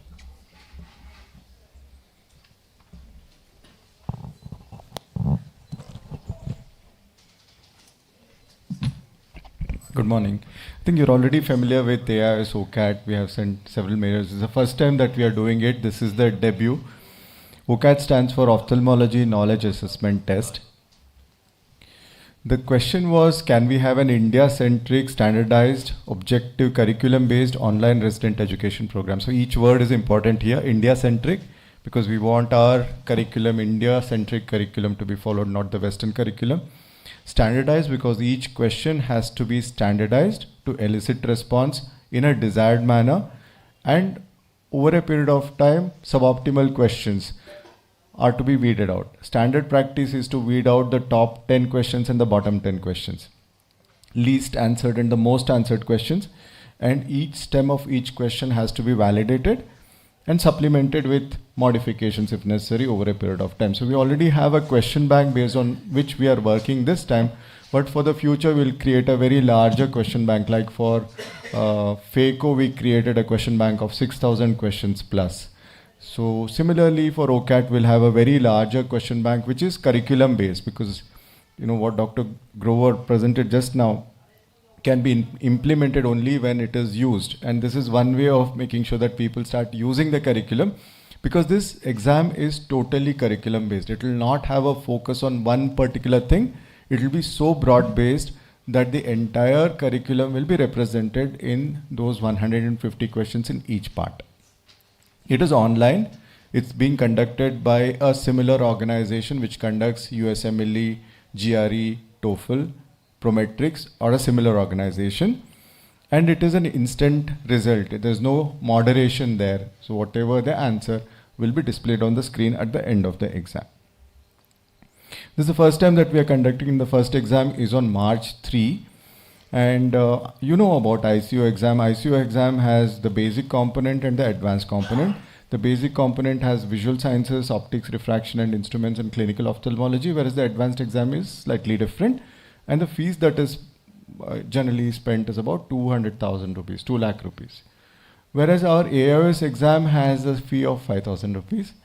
And it is much more broad-based. In year 1, we have what is called FK or foundational knowledge, which will test for anatomy, physiology, ocular physiology, ophthalmic biochemistry, ophthalmic pharmacology, ophthalmic pathology and microbiology as relevant to ophthalmology, genetics, optics and refraction. This is year 1 curriculum and it is totally based on the AIOS curriculum. So we have used the AIOS curriculum completely to format OCAT. So it's a kind of forced use of the curriculum, so to say, retrofitting the test to the curriculum. Year 2 will have clinical knowledge which will be objective. That means each subspecialty will be represented in those 150 questions uniformly so. Year 3 will be problem solving, which means the questions will be more analytical. A clinical situation will be presented to the candidate on which a question will be asked. A brief history and followed by questions, or a picture followed by questions. So this will be based mainly on problem solving skills. And this year 3 will have fewer number of questions. For year 1 and 2, we have 150 questions to be answered in 150 minutes. In year 3, we have 100 questions to be answered in 150 minutes. So each question will get about 1.5 minutes to analyze and answer. So these are the 3 components that we have: foundational knowledge, clinical knowledge and clinical skills. And the first component can be taken by anybody who is in the first year of residency. Second component can be taken by anybody who's completed the first and is in the second year of residency. And the third component can be taken by somebody who's in the third year or has finished the residency. And whoever has finished the residency or is in the third year can take all the 3 components together. There is absolutely no problem because they'll be held individually. Now this year we have been able to kind of have the exam on one single day. So it will start at 9 o'clock and it will end at 11:30. Then we have a 1 hour gap. Goes on until 6 o'clock in the evening. So it's a very intensive exam. But for next year, we'll split it up into 2 days. So what will it kind of give? It will give a raw score depending on number of questions answered. And then will be a percentile scoring. Whoever is beyond a 50th percentile, obviously, that passing level is not there here. We are just going to represent the raw score and the OCAT score percentile. And it is for whoever is going to use that score for whatever as the baseline. For example, Dr. Lal was mentioning that we are in talks with institutes which organize fellowships to use this as the baseline instead of each institute conducting their own exam, which means that candidates will have to travel from Chennai to Madurai to Hyderabad to wherever, giving these exams. That will be a story of the past. They'll give one centralized exam, just like USMLE, you have that scoring system. Based on that, candidates will be shortlisted and an interview will be conducted and the institute can apply whatever else they have in mind to select or filter out candidates further, but this will be one baseline kind of a situation. So how will it, why should we take it at all? Because it will promote standardized learning. It will make sure that the candidate or whoever takes OCAT goes through ophthalmology in a very broad-based sense. Right from the foundation blocks of anatomy, physiology, biochemistry, pharmacology, pathology, microbiology to optics, refraction, so that they build on it. Otherwise, they directly go to SICS and FACO, which is of course is required, but unless you have a broad-based knowledge, it sometimes can be handicapping. Then you have an objective assessment. It is a third-party assessment. There is no kind of subjectivity. It's my internal candidate, my internal examiner. There's nothing of that sort. It is absolutely objective, and based on which we plan to give awards and grants in future. We have 50 travel grants in AIOS for which there is no criteria currently. everybody may have a similar CV, everybody may have 2 or 3 publications, whoever applies, younger people, but this may be a guideline or a kind of a system where we can choose candidates.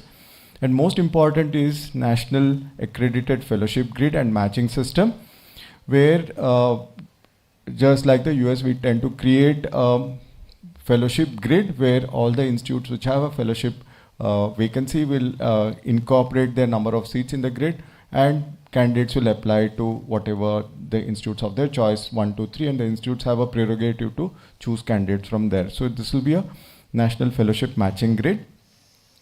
It can replace fellowship exams and be the standard measure for interviews, as I said.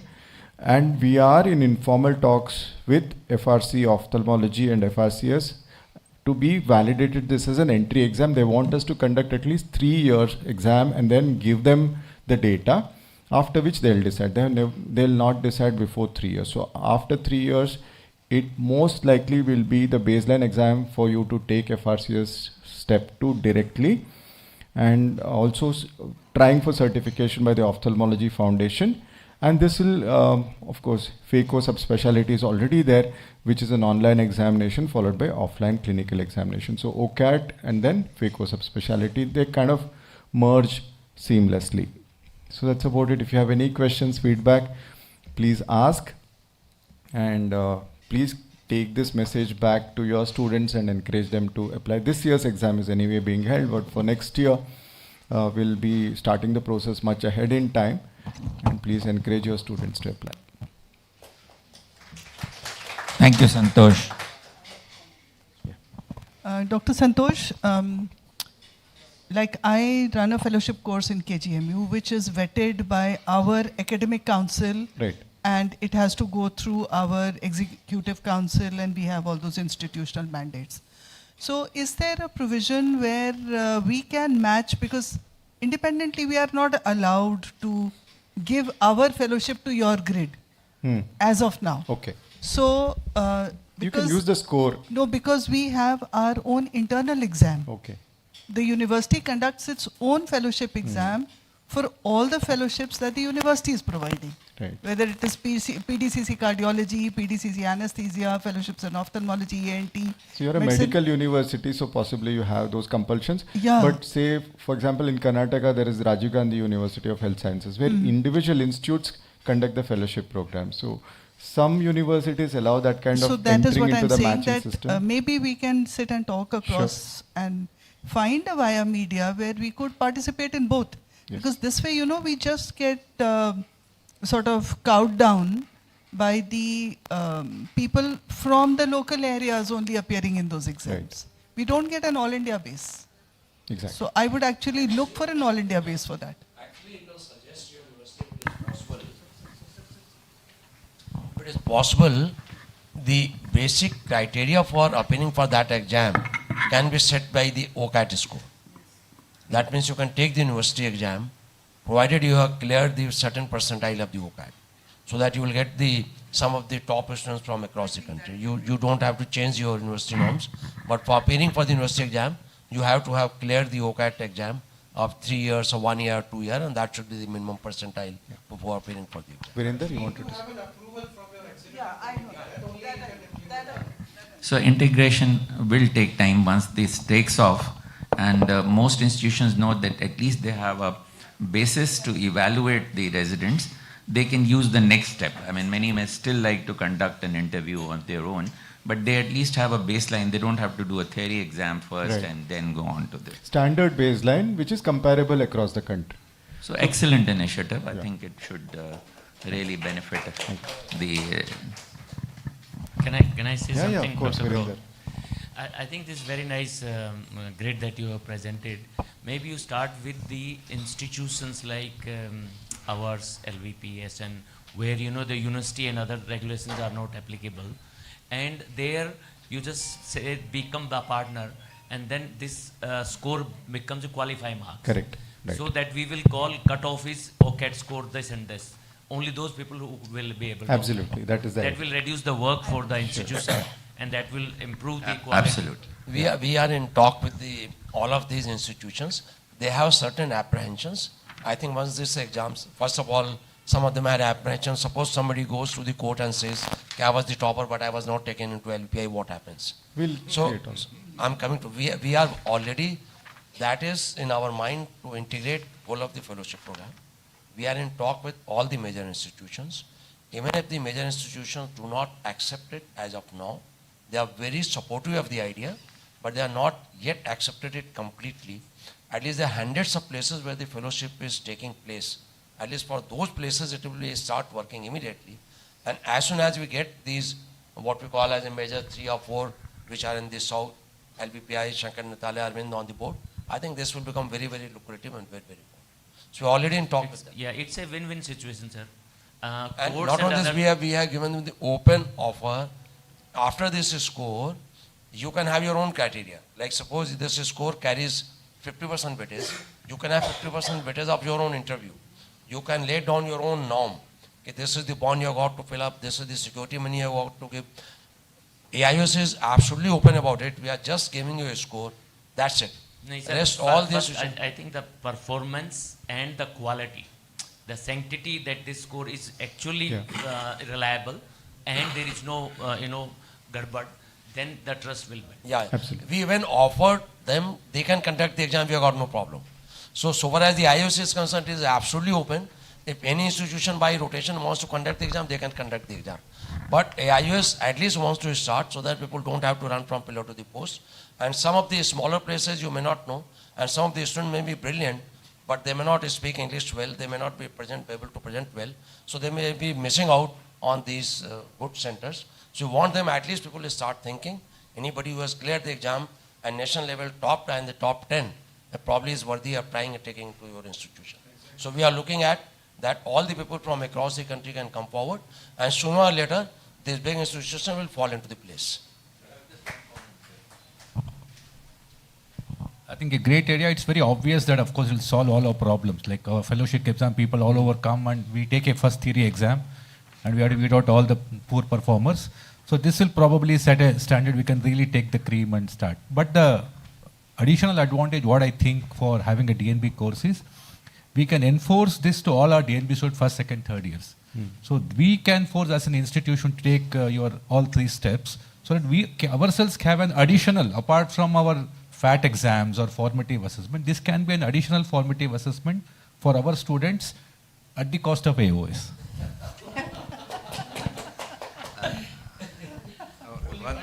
So I support all the 3 exams.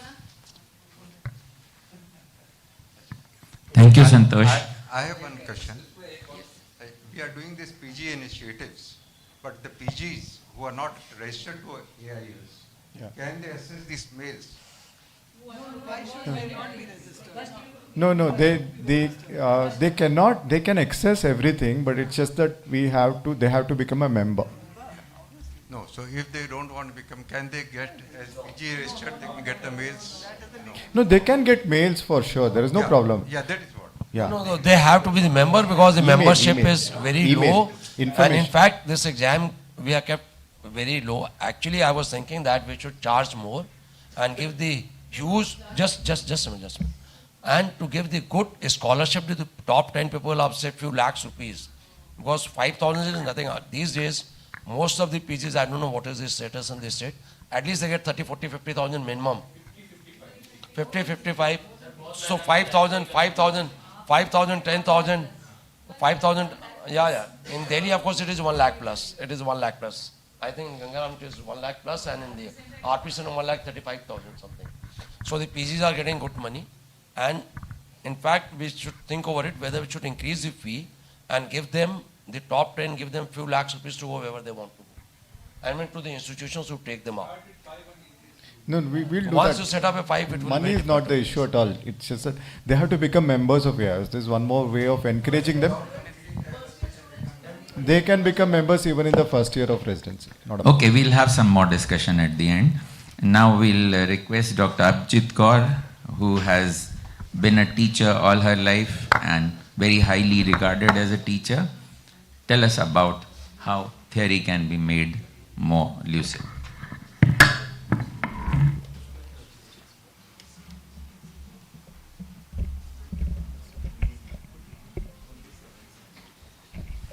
While it's being set up, I thank the organizers for this opportunity. And actually, since morning, I've been wondering that when we walked into this AIOS building, wow, it's changed.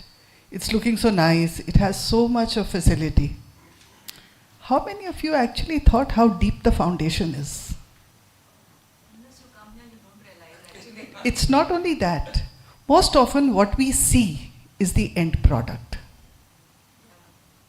Most often what we say that, oh, that institution has very good teaching, is based on what the product they have churned out. How much thought is ever given to actually delve on how that foundation is going to be made? We are all teachers and we are very proud to be teachers, and we say that teaching is our passion.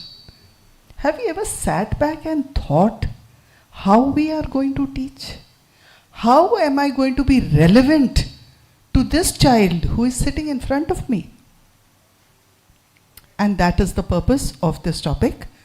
Thank you, Santosh, for giving it to me. I actually sat thinking myself after this. So there are some pictures which I have picked up from the net. What is lucid? What do you understand when you say lucid? Lucid means clear. So is it the clarity of expression only? Or is it also the ease of understanding? I was presently surprised that dictionary writes lucid, including the ease to understand. So it is basically a match. It is a coupling of what you are saying. You may be thinking that you are saying it very clearly. भाई जो मैं बोल रही हूँ मुझे लग रहा है कि अगले को तो समझ में आ ही रहा है.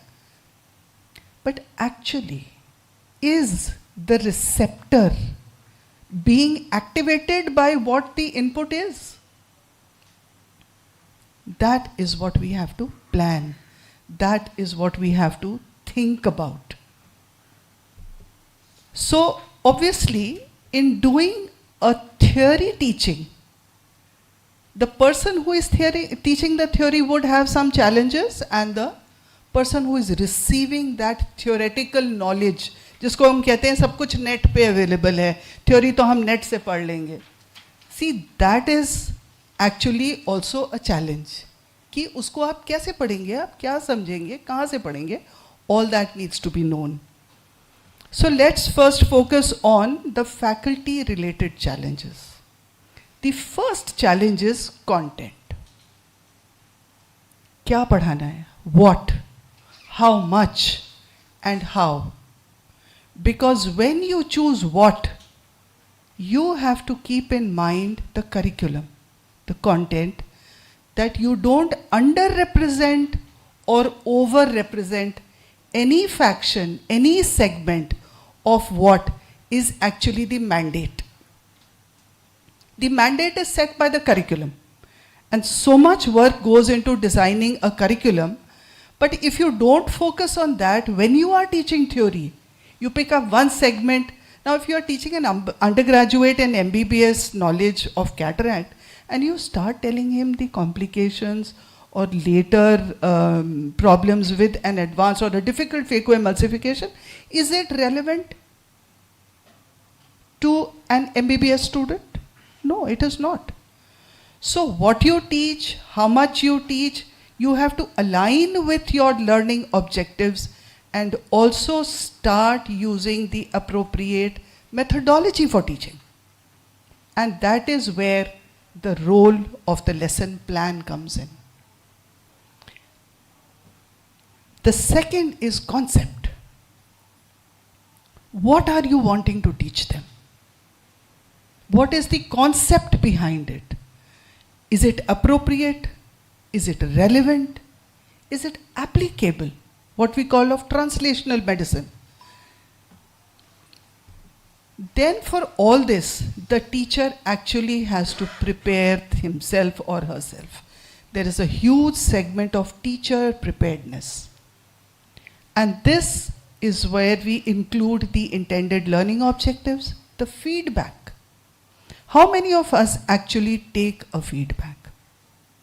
Now, of course, NMC has mandated, and all those who are in institutions who are bound by the NMC, after every lecture there is a feedback form which the students will either scan and respond, and in NAC accreditations of universities, we have to physically produce those feedback forms.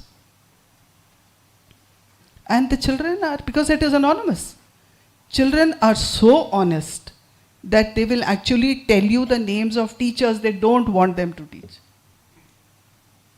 or the ones they want to be repeated. Time management. That is another very important part of the teacher's teaching, because if in that allotted 30 minutes or 40 minutes, if the teacher is just blabbering and blabbering, where is the time to find out whether the child has understood or not? It's just like you vomited out all that you know without actually realizing that the student has not understood it. Assessment.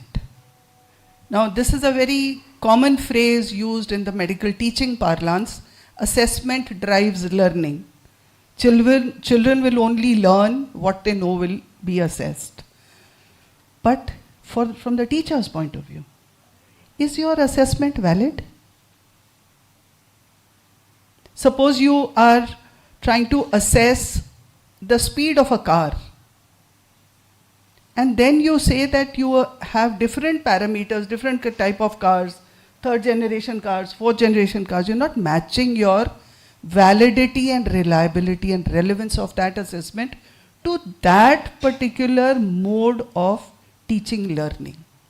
So assessment is extremely important.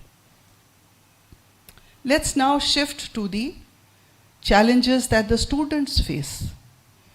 NMC has given to larger institutions 250 students. One batch, one lecture hall. Child sitting in the back, पहले तो जो पीछे जाता है, वो it says a lot about the child's personality. He is not interested in learning, or he is finding it very difficult, or he is not being able to match up, he is feeling intimidated, whatever XYZ the reason may be. So knowledge is actually available. Your relevance is when, as Dr. Amod Gupta said in the morning, when you turn it into wisdom. That is what the student wants from you. So you have to engage with the student when you are teaching theory. Give them a flipped classroom in a small group. Teach them the theory based on that. If it's a lecture, let them know what you will be teaching. Let them come prepared. Start off with a basic of how much they know, and then build your talk. Resource disparity. As was said by Dr. Grover, that there are so many medical colleges who actually don't even reach the basic bar of essential requirements. We all know it. So those disparity from the student's point of view translates into financial, infrastructural, and the availability of educational material. Heterogeneity of a population. You have the urban toppers, you have the rural toppers, you have the middle urban, you have the middle rurals, you have the fluent English speaking cohort, and you have the ones who don't know English at all. What do you do? How do you match? So from the teacher's point of view, a unilingual English language, or in English like that Shashi Tharoor uses, 3/4 of your class would not know what you're speaking. So you have to make it bilingual, absorbable by the candidate. Identifying misconcepts. It is very difficult to change what they already know. And for that you actually have to identify that they have learnt wrongly earlier. So small groups come in very handy for this purpose. All these problems, yet we have to teach, we have to let them know the theory. So what can we do? Let's know the strategies. Teachers should set their intended learning outcomes, not only set it for themselves. Let the student know well in advance what is required from them. All institutions have now WhatsApp groups. The teacher can post, okay, tomorrow's class, this is the topic.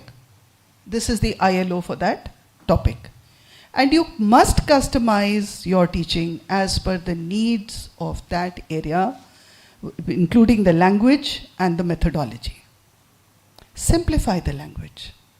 It was nicely said that you don't have to show how much you know. You just have to make them know. You have to make them learn. And don't show off your pompousness by your language. It is irrelevant. Because in the feedback they will say English was too difficult, हमें नहीं समझ में आया. Use analogies, metaphors, real life situations, case studies. Bridge the gap. Give them a real life situation. Use audiovisual aids, diagrams, charts, animations. Now there is so much of material on e-learning. So many platforms. I know that the media houses, the publishing media houses, are actually running with their bags to institutions that you take this platform, you take the clinical key, let the students learn from that. So even the teachers need to be aware of the availability of all these resources. Active learning. Don't let it be a throwing from higher to lower. It has to be participatory. We are all at the same level. Encourage active engagement by discussion, problem-solving activities, reflections, and only then will you deepen the understanding and reinforce learning. Chunk your information. Make small nuggets out of it. Segment it. Break it down. And avoid cognitive overload. 50 facts in 30 minutes, nobody remembers anything.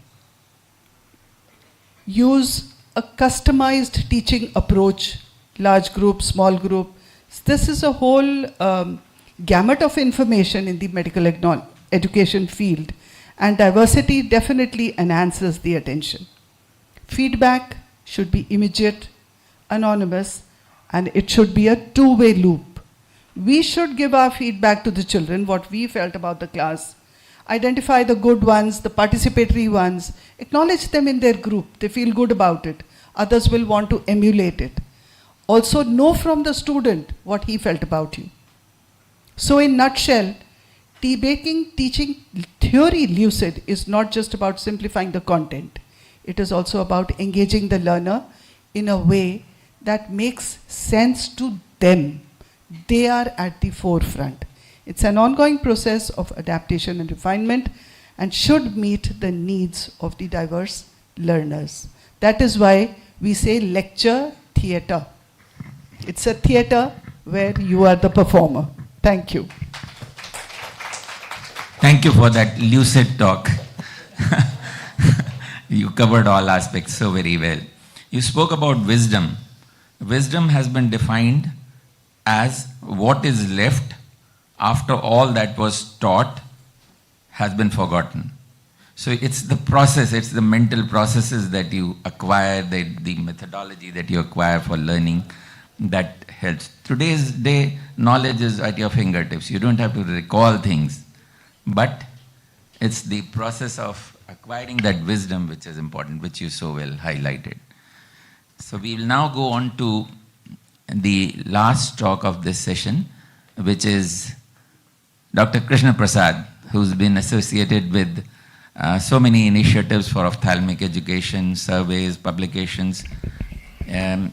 He will tell us what it takes to do the most important aspect of education, the actual clinical and learning based on patients. Thank you, sir. So at the outset, I am indebted to the entire AOS for having me here, and obviously Dr. Santosh, Dr. Namrata were all my senior residents at RPC, and all the teachers here who are here, and all the people at the helm, Dr. Lal and Dr. Basak, who are really galvanized this whole movement to make AOS making inroads into postgraduate education. I think I remember the watershed movement in this was when Dr. Grover was the president.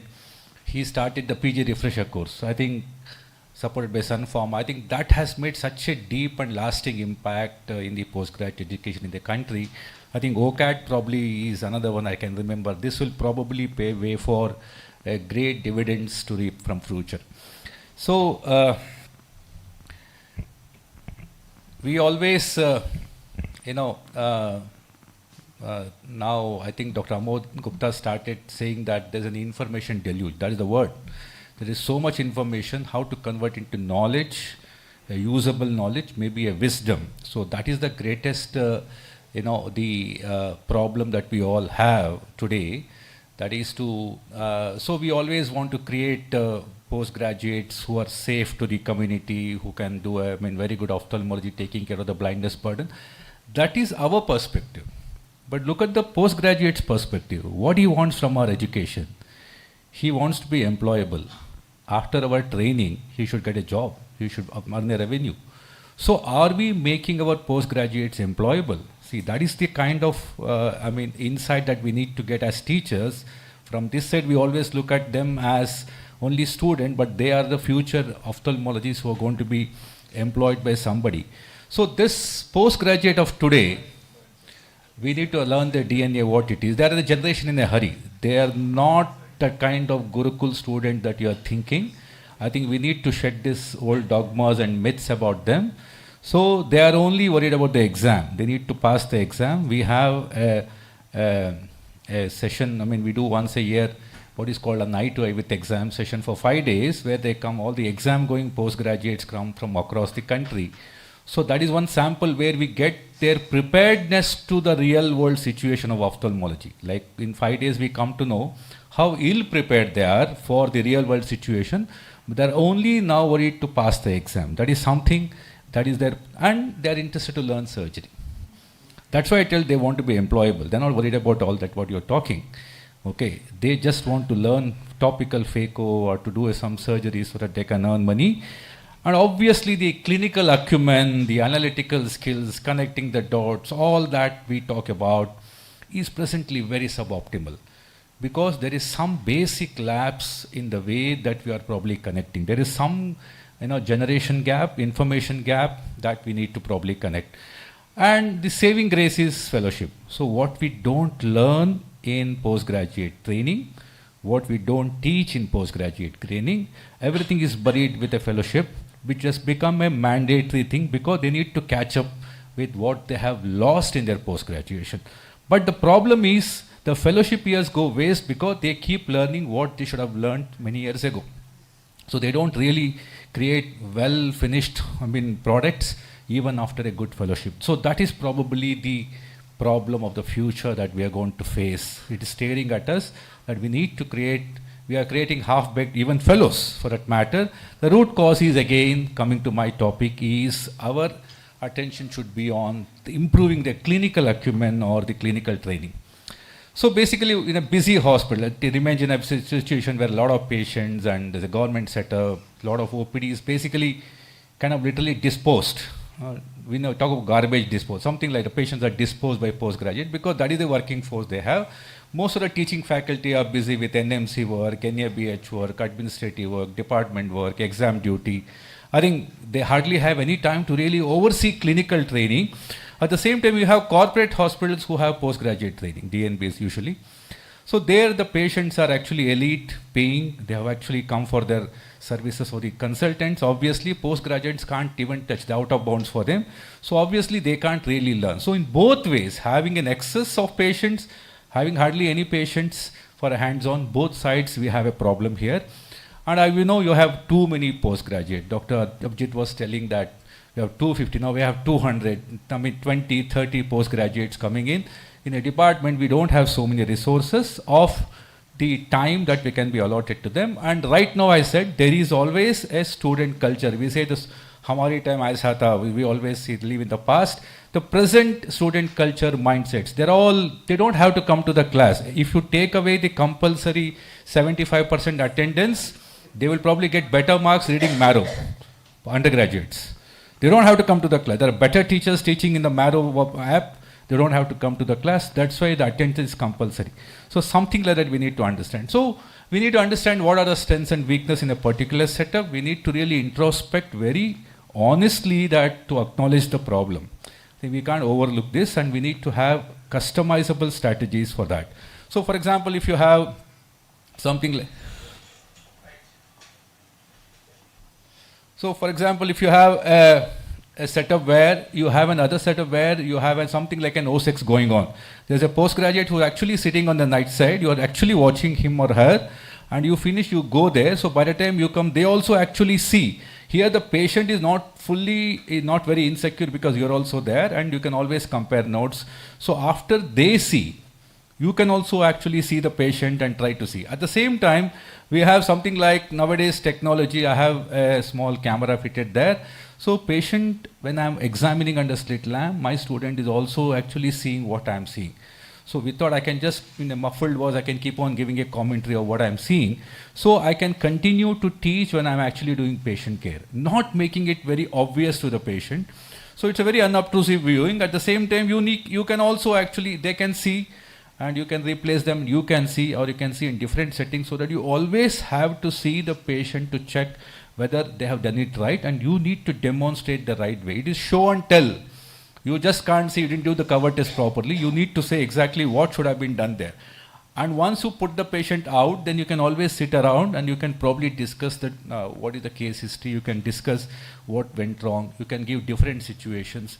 And your eminence-based medicine come to the fore when you actually sit around, discuss, may not be in front of patient. Nowadays, even in non-paying setups, patients are right conscious.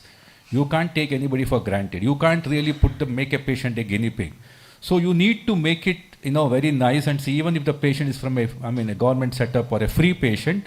Okay, so you need to actually take the patient rights into consideration and see that you don't really make that teaching very obvious. At the same time, you can have your resident right behind you who just, breathing down your neck and peering over what you're doing. I'm checking your pupillary reflexes. So she's just watching it so that what I'm doing. I can also we can prime the student beforehand and I'm going to show you an RAPD, just look at the pupil. So something like that. So these are the small things that you can incorporate in your practice. And obviously the technology will help, I told you. And once you put the patient, we can always review the video and try to show to others. You can call other postgraduates for a very obvious, interesting finding. And comparing notes and findings are very important. So basically it's eminence-based medicine at work. See, when you're having a student behind you and you're watching, it's always better to observe somebody at work. For example, if I'm my OPD, I always want students to be behind me because they're going to pick up those things, because the same patients are going to come to their future practice. What I'm going to do, what I learned in 30 years, they need to copy paste at least in the beginning.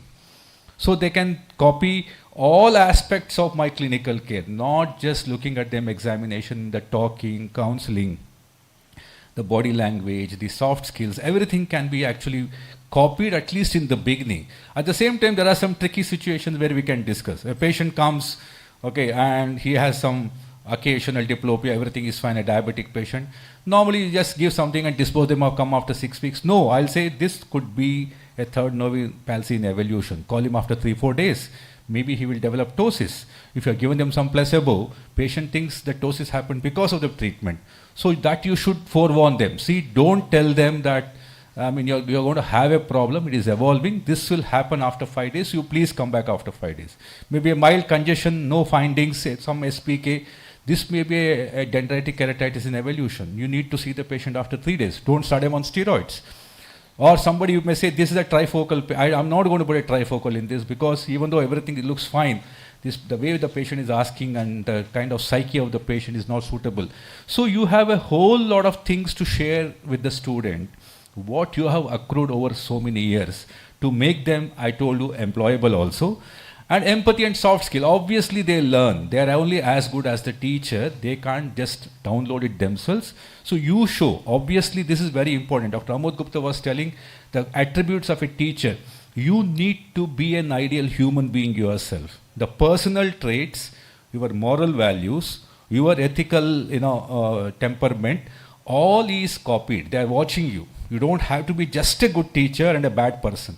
You need to be a good person. You need to actually be fair. It's very easy to be good to students. It's very difficult to be fair. Okay, so this fairness is so difficult to be practiced, so that is what they are watching, and let's do that.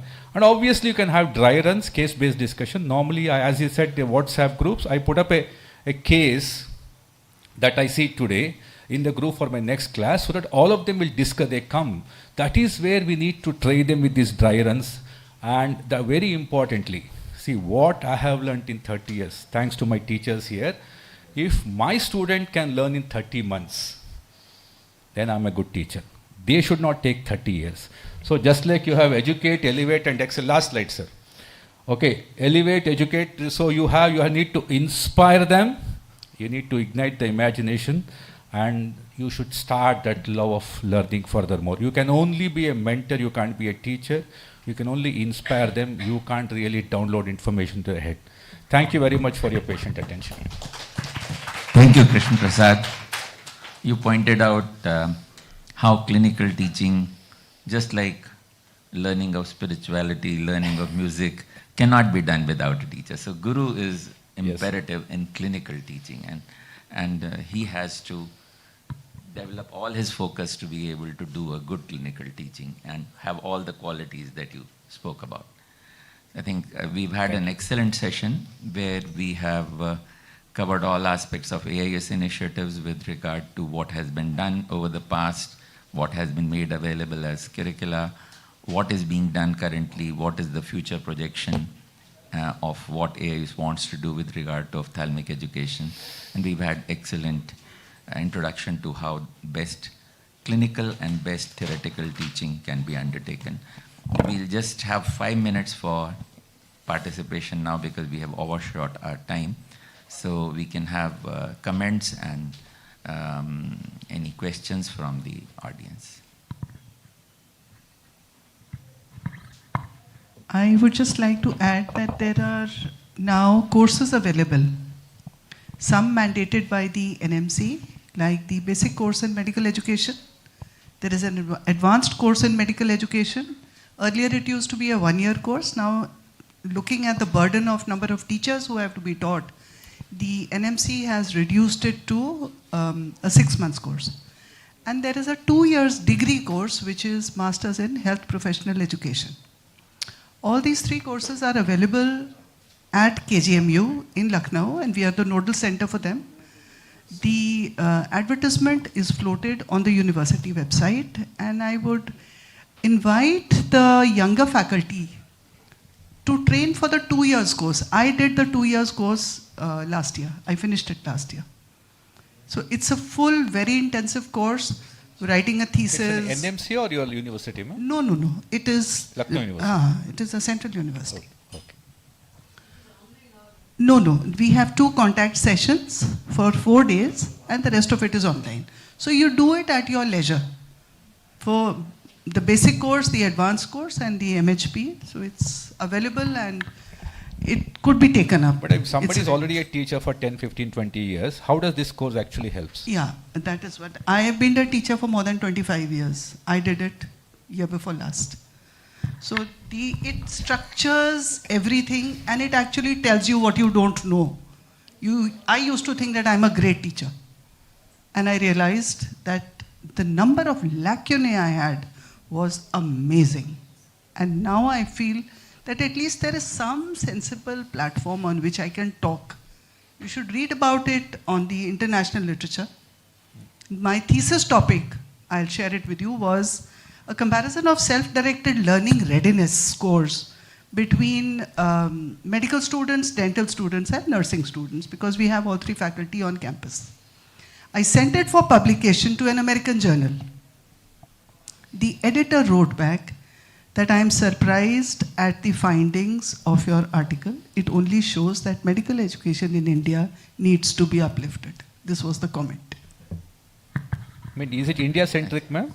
This course is India-centric, or it is again in international information also is there? No, we have linking with it. Huh? It is college. Course was in your own college. The course was run in my college. So teaching technology is very useful. If you attend, when I was leaving Maulana Azad, I attended my first 7-day workshop on teaching technology. That was the first time. So you realize you learnt a lot of things intuitively as teachers, and most of it you have acquired. But it is the putting of the entire thing into rational perspective which is very helpful as a teaching technology course. So those are useful. Similarly, the material available from ICO was abundant.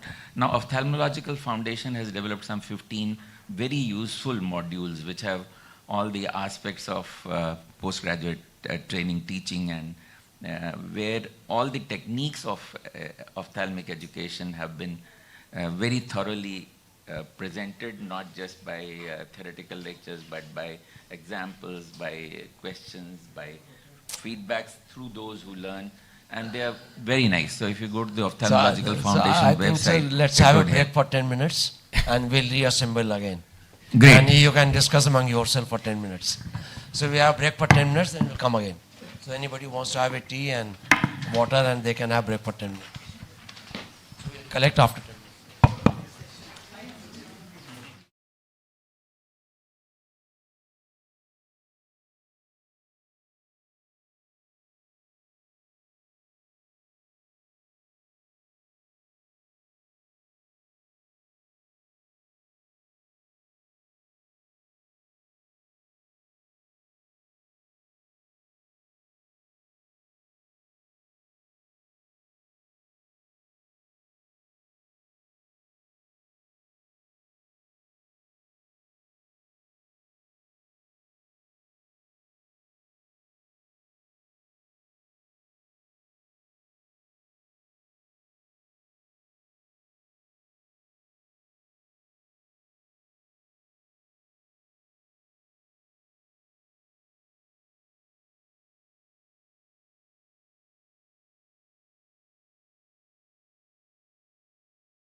So good afternoon, friends.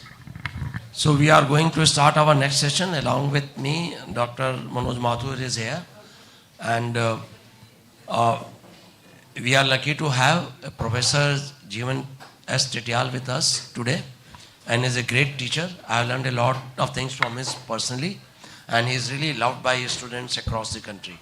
So wherever you go, really people keep in and appreciate him. And he is going to teach us about not everyone is gifted teaching the surgery.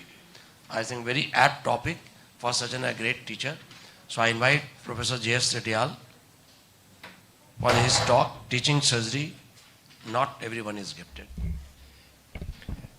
Good morning, friends, and thank you, Harbans Lal sir, for such a nice introduction. I'm thankful to AIOS management for this kind invitation, Dr. Santosh, and other people who have planned this entire program where teachers has to be students. I think that's a very important thing we should learn. We are always students throughout our life. And surgery is such thing which we learn every day. With every situation we keep learning also. But I see it's not that people cannot do surgery. They'll do surgeries. But it is important how to get a perfection done from your surgery also. I'm not sure what Santosh would have thought about this topic, not everyone is gifted. That is true, not everybody can have the same amount of talent, but we can always improve this gift which God has given to us to perform something from your experience, your learning, your education, transform the value of your learning to the society. I think that is very important to give back to society. If you are a surgeon today, if you are a doctor today, it is for the patients. If the patient benefit, that's a teaching for us. No financial disclosure from my side, except for that I have to say I'm standing for Vice President AIS 2024. I think these are few important things which should be there in the individual to become a surgeon. You need to have, most important thing, you should have a vision. That too also with the binocularity and stereo acuity. I think these are two important things which should be there before we look into a patient's wise. And this is one thing we don't test in when person is entering the medical education. We check their visual acuity for distance and near. We are not checking for their binocularity or stereo acuity. Maybe this should be a part of your medical examination so that we know this person has a deficiency which can be corrected. We know that you can improve the binocularity, you can include your stereopsis, you can include improve the fusion, everything can be done. And we recommend for a person who is joining the postgraduate course should undergo this test so that he should not suffer. There are students who say, I can't do surgery. If you see that their convergence is very poor, their fixation not very good. So we can give a treatment and they can improve also. So this is one important point I thought should be mentioned for us also. Then there are people who are ambidextrous, maybe better than a person who can only do things from right hand only.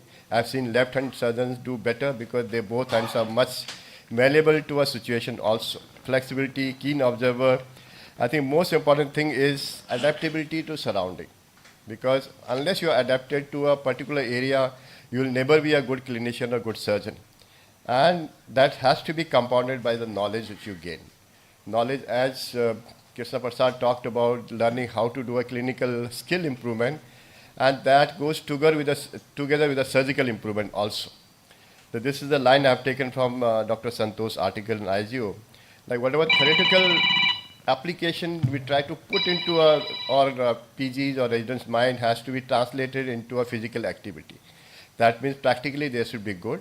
They could translate their clinical knowledge to a diagnosis and subsequently implement this to a procedures and surgery also. They are making them actually the practical specialists for future also.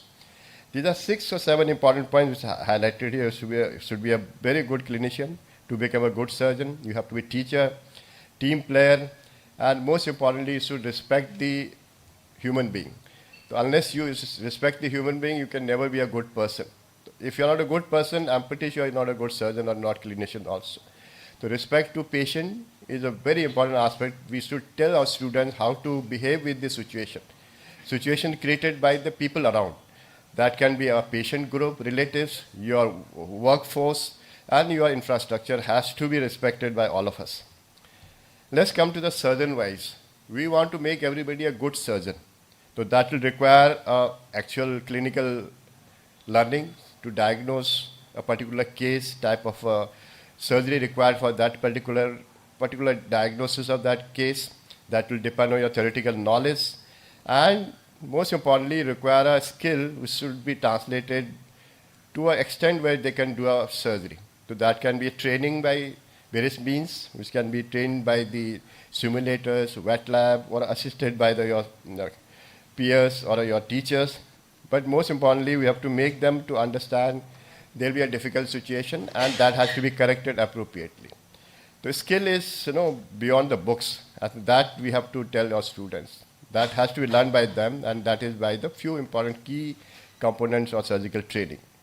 So once we look into how we graduate into surgical training, we give them a lecture, CMEs, where we talk about various diseases, and which are those disorders which can be corrected by surgery, and would that be a curable surgery or is it a palliative surgery? Those has to be highlighted in these cases also. Wet lab trainings, assisted by, assist some human surgeries, especially your teachers, colleagues. If I remember my days, normally we'll be assisting your own colleagues.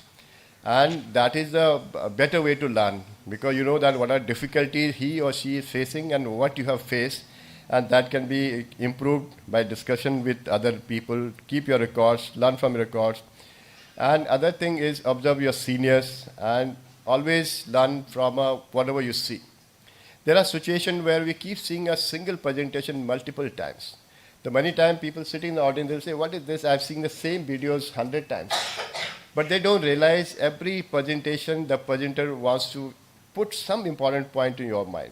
So if you are careful, you'll still pick up some points from that video or that teaching, that information which is provided by a particular person. The teacher is one who can say anything. But student has to pick up one important point from there. It can be a very negative point, it can be a very positive point. Both are important. If my student comes back to me, sir, you said something incorrect, that's a learning for both of us. Because he could pick up that was not correct. And subsequently, I could correct myself. And I should be able to say, yes, I was wrong and you're absolutely right. And that is how teaching goes on. So I would say any surgical training area will depend on a good infrastructure. You are all from an institution where teaching is happening. The first thing you look for, improve your infrastructure so that your student doesn't have to think to go around the country, other places, to see things which are not visible in that institute. So it is our responsibility to build up the infrastructure for the surgical training which person has come through a very extensive examination, through a very hard ranking wise, and that we should respect. I see across the country also. And sometimes there are institutions where things are not completely there, which is a basic requirement for surgical training also. So that is important. Teachers, I think they are most important link for improving the surgical skill to your students.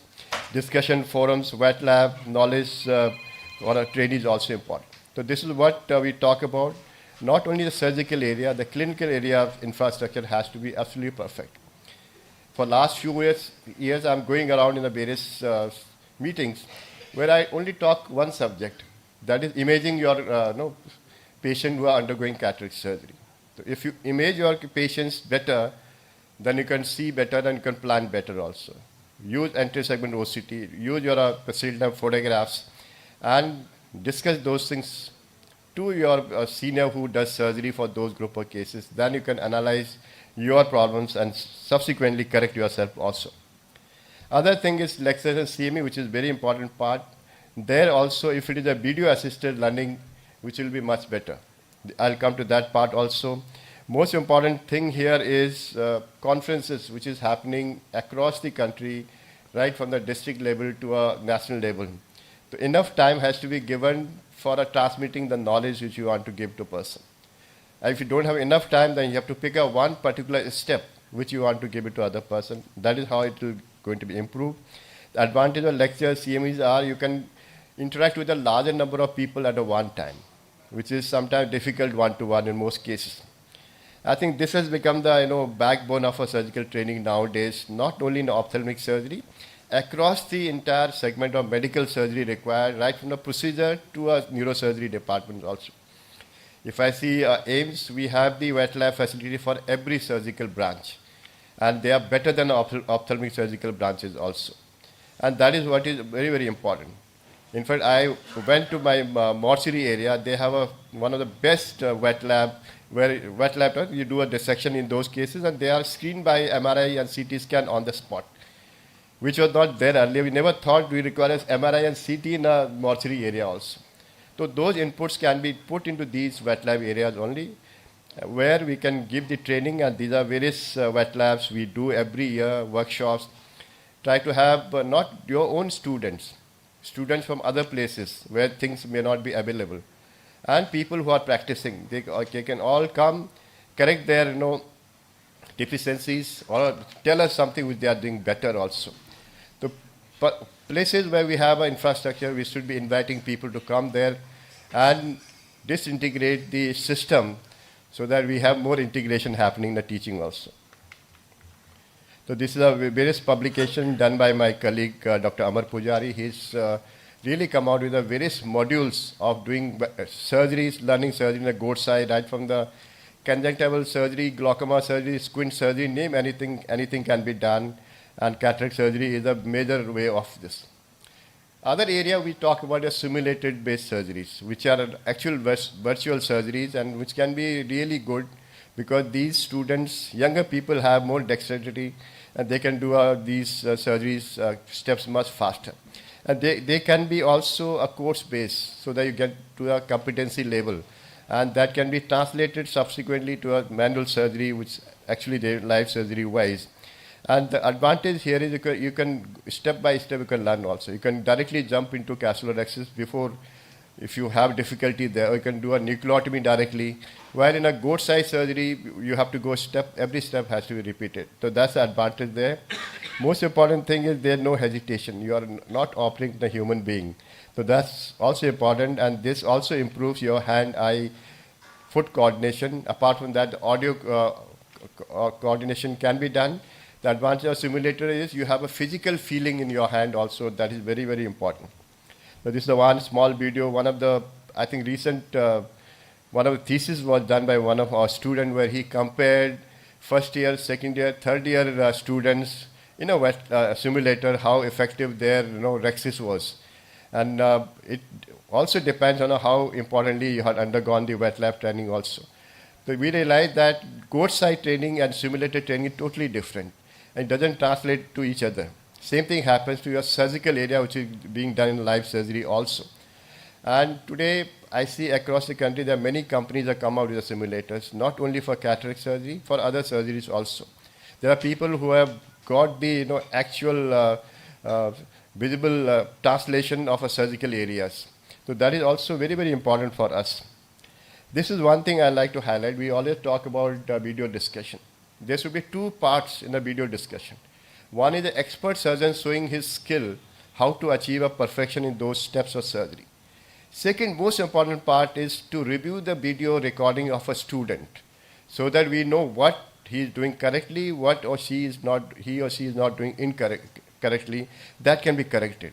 Again, review the video again after the learning and see what improvement that person has done. So this second part, the student's own surgical video, is the one which has changed all dimension of a surgical training in RP center.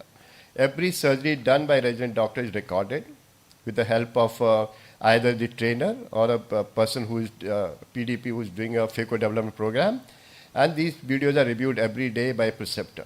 So that is, and this is reviewed in front of the batch of a student together. So this is one important thing which we have to really take with us so that we can remove the hesitation from the person who is doing the surgery.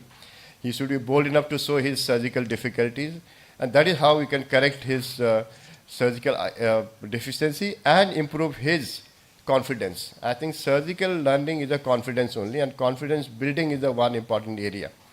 You might be knowing in our days in RP center, we had to do a live surgical demonstration in the exam. So that was also a confidence building for us. I never had hesitation of doing live surgery in my life. I've done hundreds of live surgery across the world. Maybe that was the teaching in RP Center which got us through that also. But that has a negative aspects also. Today we record the surgery 1 week before the exams, and these recorded videos are put in front of the examiner. So you can see each video, you can place your question to every area, you can stop, you can see. So that is you can say near live surgical video recordings are become a better aspect for learning also. This can be translated into various conferences also. Other important area, these are 5 or 6 areas I'd like to cover. One, they should know the applied anatomy of whichever area they are dealing with. Like I just remember my days, I had so much difficulty doing a DCR surgery because I never had the anatomical confidence of mine to actually get into those areas and cut the bone and make an opening here. So that will only go if we have a nice applied anatomical knowledge to our students. Nowadays, there also we have a lot of simulators where in the entire anatomy can be seen in a simulator also. Surgical knowledge is based on knowing the instrumentations, knowing the operation theater, knowing your colleagues, and knowing the machine, which sometimes we miss out from our students. I've seen my student coming after I do the surgery and they start doing the same machine without knowing what are the parameters in that machine, what are the foot control in that machine. Then suddenly say they had a complication. So this should be taken away from the student. They have to restart the surgery when they get the chance. Check the machines, see the calibrations, see all the parameters, see around if your table is absolutely designed in a way you want, with the instrumentation of your requirement, viscoelastic areas, everything should be there, and be comfortable and start surgery also. Then you get assistance from your trainer. Being assisted by a trainer is one of the most important part. And I realized in my own younger days, the best assistant for me was my immediate senior. Like Dr. Basak is sitting here, he would have been the best teacher for me. I remember my first intracapsular cataract surgery was assisted by Dr. Lalit Burma. Because if at that moment, if a senior faculty is assisting you, sometimes you hesitate. So that should be a secondary phase of your learning in these cases also.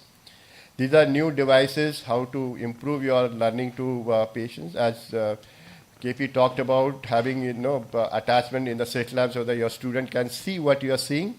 Same thing holds to a surgery also. These are all off-ocular digital microscopes where you can see everything on the screen, and your student can sit either side with the polarized glasses and see similar 3D appearance of surgery. And that will also build their confidence. What is the, actually they see more than what surgeon sees when sitting outside. They see the surgeon, they see the apparatus, they see the patient, they see the hand-eye motion, where I'm holding my phaco handpiece, where my hands are resting. Those are the things which should be seen by the students. Sometimes I also don't realize how I was putting my hands in the patient's head. And one of my students told me, sir, you are doing like this. Then I realized maybe that was my plus point, and I thought that was my plus point. So that is what is the learning. It's the exchange between patient and your teachers also. These are very, very important part which you have to give it to the patient, your student, to do a good pre-op counseling and plan your surgery accordingly. Have a more importantly, learn how to satisfy, how to engage a person with a dissatisfied results, which is much more common whenever you do a procedure. And the dissatisfaction is much more there than a patient who just come for a clinical examination. So this is a part we have to give it to our students. Maintaining the records is very important. Video recording is also very important. I'm not sure what is the opinion house here. I recently got a one, you can say request. In fact, it was PL by some RTI, by somebody saying, I want my surgical video recording to be given to me. And I know that in the RP center, every case is recorded, and my recording will be there. I want to get my recording. So till date, the recording is not part of a patient's treatment. So it cannot be given to patient unless it becomes a mandatory part. So it is basically for your own benefit for teaching, learning. That's why recordings are there. So this is going to be a future challenge for us for the medical legal aspects also. These are various stages of learning which you all know, novice surgeon to an expert surgeon. I had divided this in a different manner. This is what I say, you can create surgeon, good surgeon, accomplished surgeon, or a master surgeon. So which are the criteria to become that? Young people are here or senior people are here. The surgeon we all make after postgraduate entry by a structural institutional training, which is very important. You have to have logbook with you. You have to have a analysis of videos. So it's a very structural training program for students. Good surgeon is that person who has already gone through that. Now he's practicing and gaining experience to handle different type of cases. A complete surgeon who is experienced, who can do all types of cases. Now he's become a teacher and mentor. So that is the important stage of our life. You are at this stage, most of you, and most of you are also master surgeons who are actually great teachers. They are followed by everybody, not only the students, their colleagues and the patients. Once you achieve that, you are a master surgeon. That means you can take care of everything in your area, right from the initiation of operation theatre to the waste disposal and getting in front of public. And that is a master surgeon, I would say. Thank you for kind listening, and you have to build a team. If team is there, you are there. Thank you, and hope that you'll support me for my candidature. Thank you, Professor Tetial.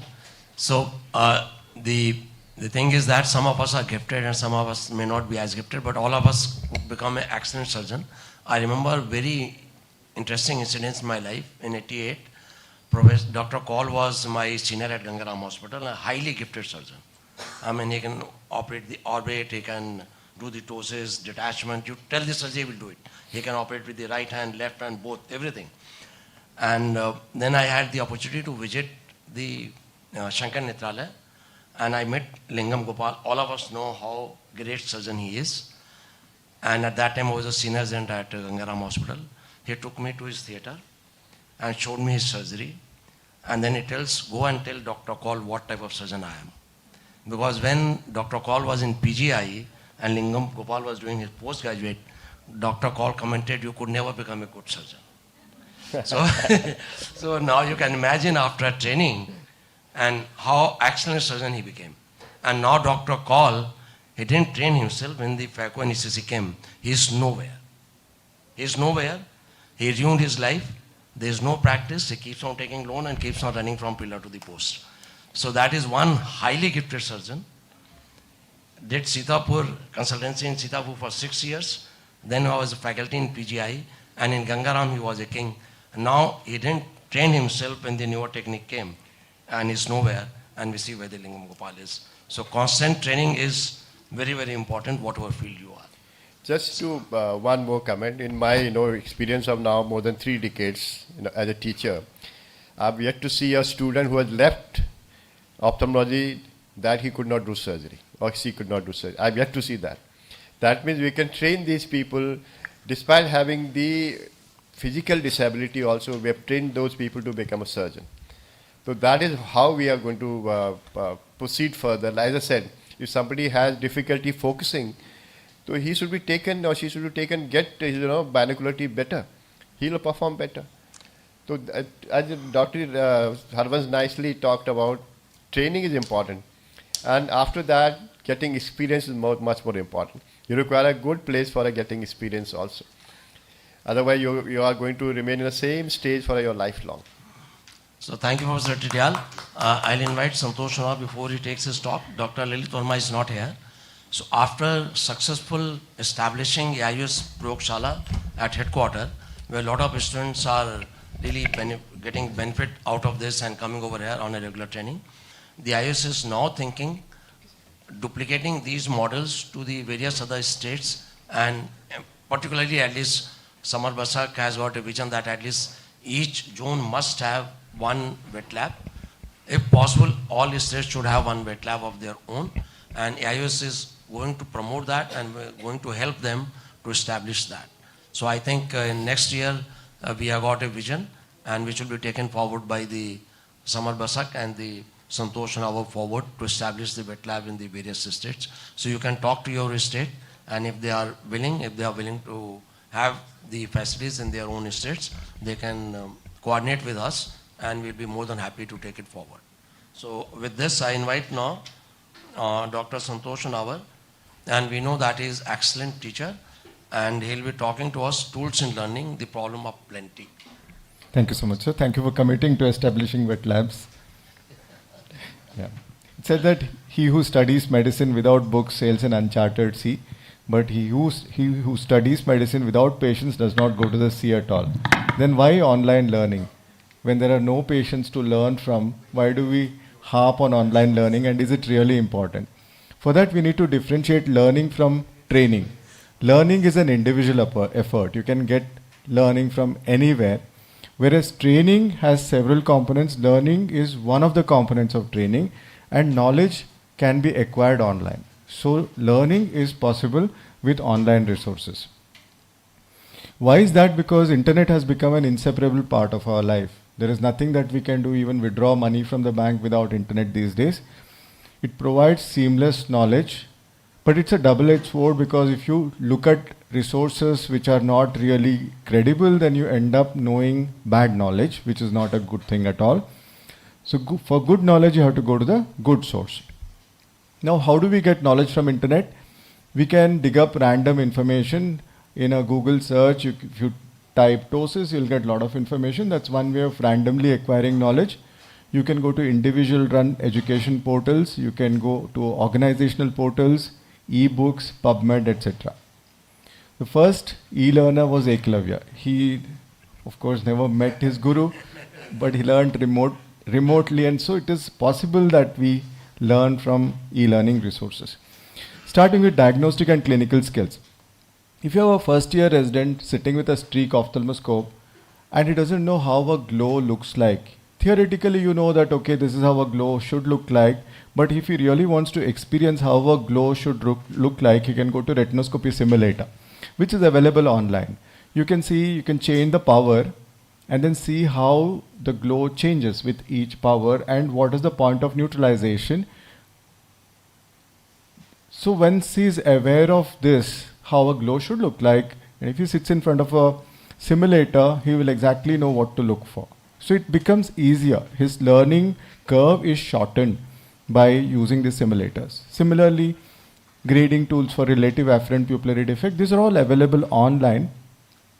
Earlier they were on a website called iontext.com. Now that has been incorporated into American Academy of Ophthalmology website. So the same resources with a much slightly refined kind of videos are available on AO website. This is called ao.org/interactive. Non-members can also access this. So this is something that you can ask your first year residents to use. AO also provides interactive tools on measuring intraocular pressure, etc. All the basic clinical evaluation skills are covered. Now do you know there is a website called gonioscopy.org? Gonioscopy is just one examination skill that you want to acquire for diagnosing glaucoma, and there is everything about gonioscopes and how an angle appears, normal and abnormal, and various shades of angle appearance are all there in this particular website. iwiki.org is a Wikipedia of ophthalmology. Wikipedia is an open access knowledge source on everything in life, but iWiki is run by AAO and it is Wikipedia of ophthalmology, and we have a similar source in AIOS also now. This is open access knowledge tool in the sense that you can elect to write on any particular topic, and if the topic is already covered, you might want to update it. This is how it looks closer up. This is on allergic conjunctivitis. There is so much of information which is there already on Wikipedia, and you can volunteer to update that knowledge, and you will be credited with it. Of course, there will be some editorial interface because garbage cannot get into this website, so you have to go through that editorial interface. They also run a competition for residents every year. Each year, a resident can write on a new topic that doesn't already exist, and the top prize winner will get to go to the academy.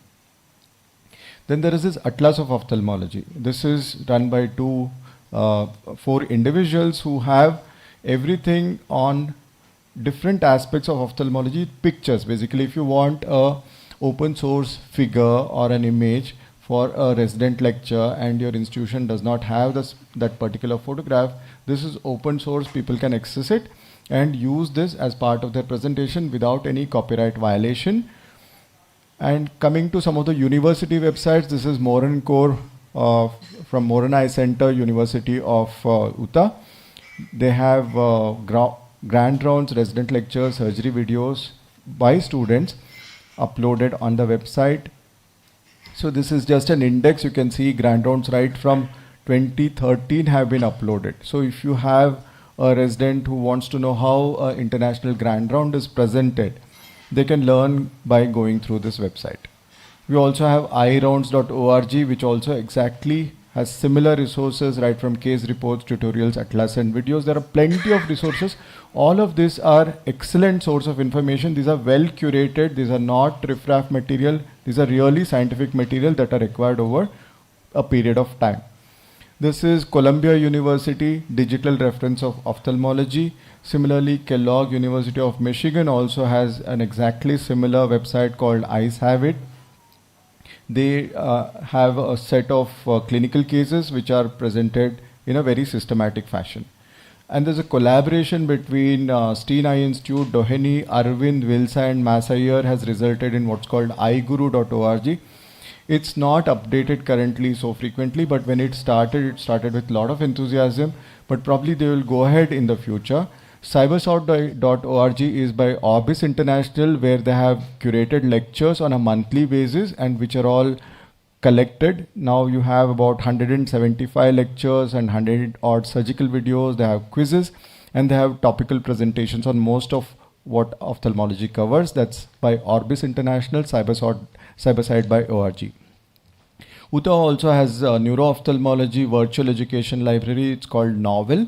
So you have subspecialty focused education also, and for pathology we have ophthalmology pathology collection by David Green.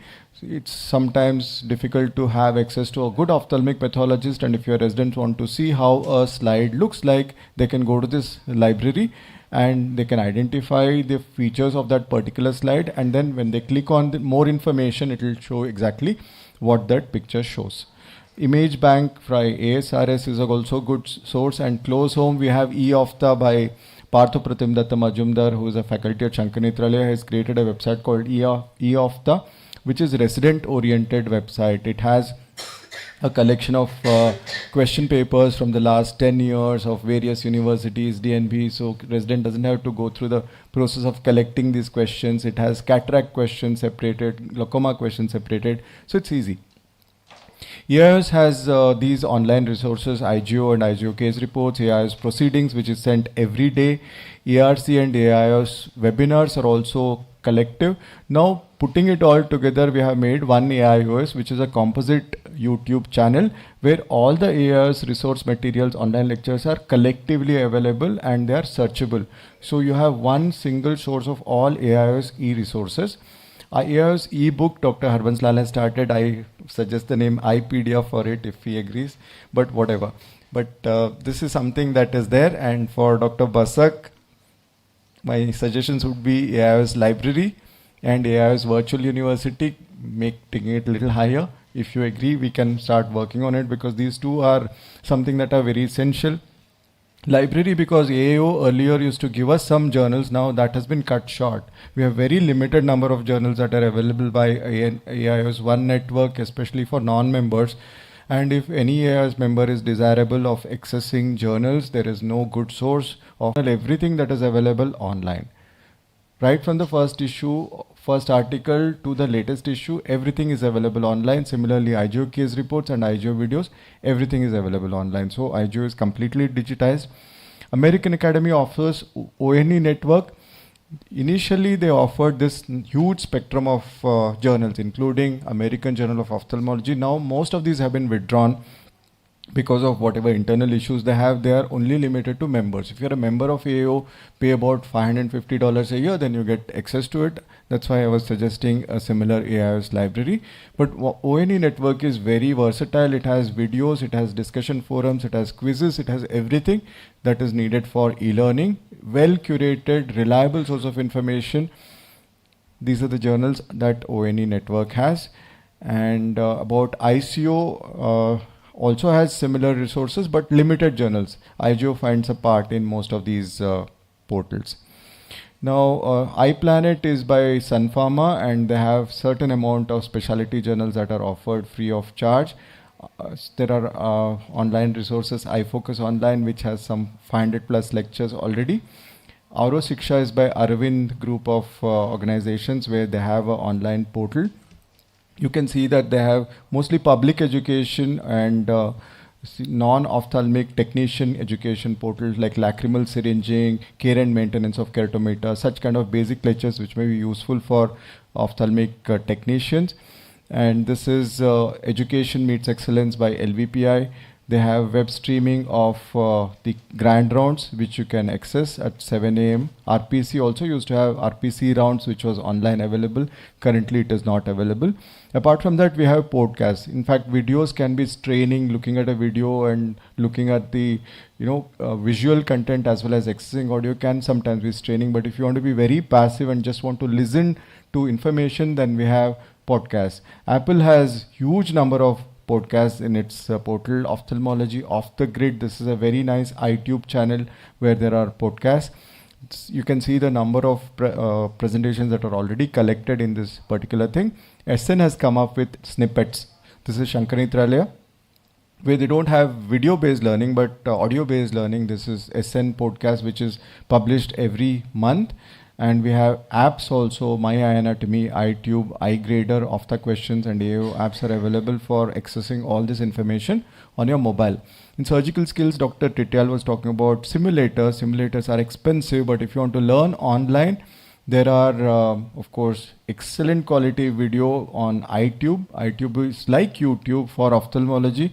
You can see how beautiful this surgery is done and each step is explained by the surgeon very, very clearly.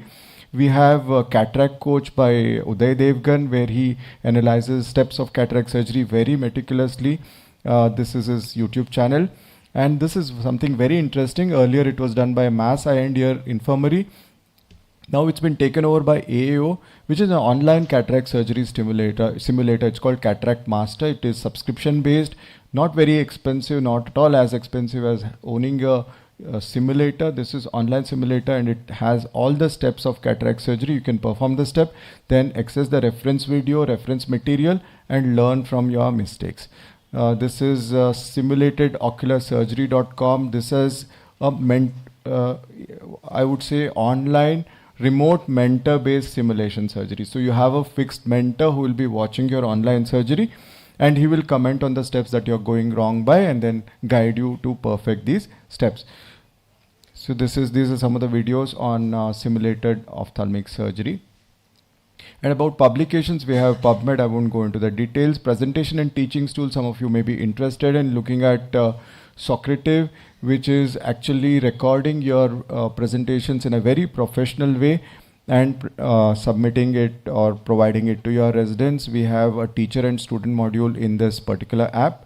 So in summary, I would say that internet resources are unlimited and boundless. There are so many of them, but what is important is to select out sources which are credible and curated so that your knowledge is very kind of curated and reliable.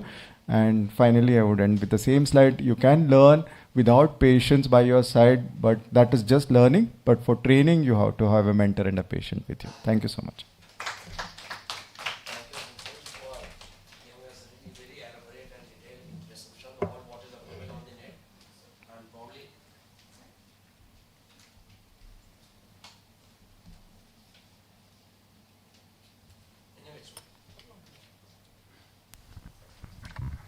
So thank you for a very elaborate description of all things. I never knew that so much is available on the net. so anyway, I think we will need to really analyze what is to read and what not to read out of all this. I think I'll be tired by just shuffling between one to the another. So now we actually invite the next speaker, Dr. Ven Sangman. And we are really pleased to have him over here. He is BC Roy awardee and there is lucky to have him back in North India. He was earlier in LVPI Hyderabad. So he'll be talking about tools in e-learning, the problem of from the seed to tree, small steps into the world of publication.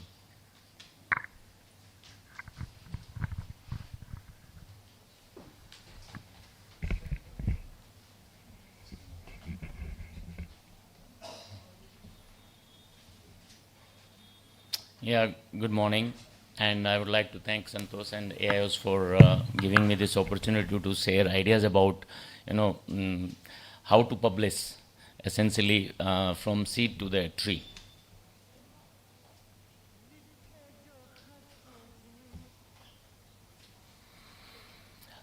This is a 42-year-old gentleman who I encountered when I just joined LVP in 1998. It's about 4 months into as a faculty. He's a trained driver, had a pterygium which has undergone surgery 6 times, and now he has diplopia, and he is about to lose his job. And he said, Dr. Saab, do something, otherwise I have 2 young kids whose education is dependent on me. So, and he also, when I reviewed his medical record, he had undergone all the surgeries which I can think of. So I really, being a young faculty, I really did not know what to do. So I thought, okay, maybe I'll combine all, which are done separately, like pterygium resection with conjunctival autograft, with AMG, with mitomycin C. So I combined all the surgeries and really spent a good amount of time. And at the end of the surgery, he said, Dr. Saab, the amount of time you have spent on me is more than the 6 surgeons combined previous surgery. So then I asked him, is it a compliment or you think I am a slow surgeon? He said, sir, I don't know what, but this is my perception. So point here I'm making is that this patient needed a very meticulous surgery which prevent recurrence. And in this particular patient, we were able to achieve, and that when I reviewed the literature, there was not a single case or there was not a series or anything talking about multi-recurrent pterygium. So this, along with another patient, which was operated 5 times, I published a case series in 2001, 2002. This is a simple image. Agree, and all of us see these cases? Another image. Both of them are published in the highest impact factor journal, New England Journal of Medicine. And so publication doesn't have to be a very high quality or a complex study. It can be a simple image. It can be a simple case report. It can be a case series. It can be a technique that you are doing. Another GPC in a patient with VKC, same journal. Why to publish?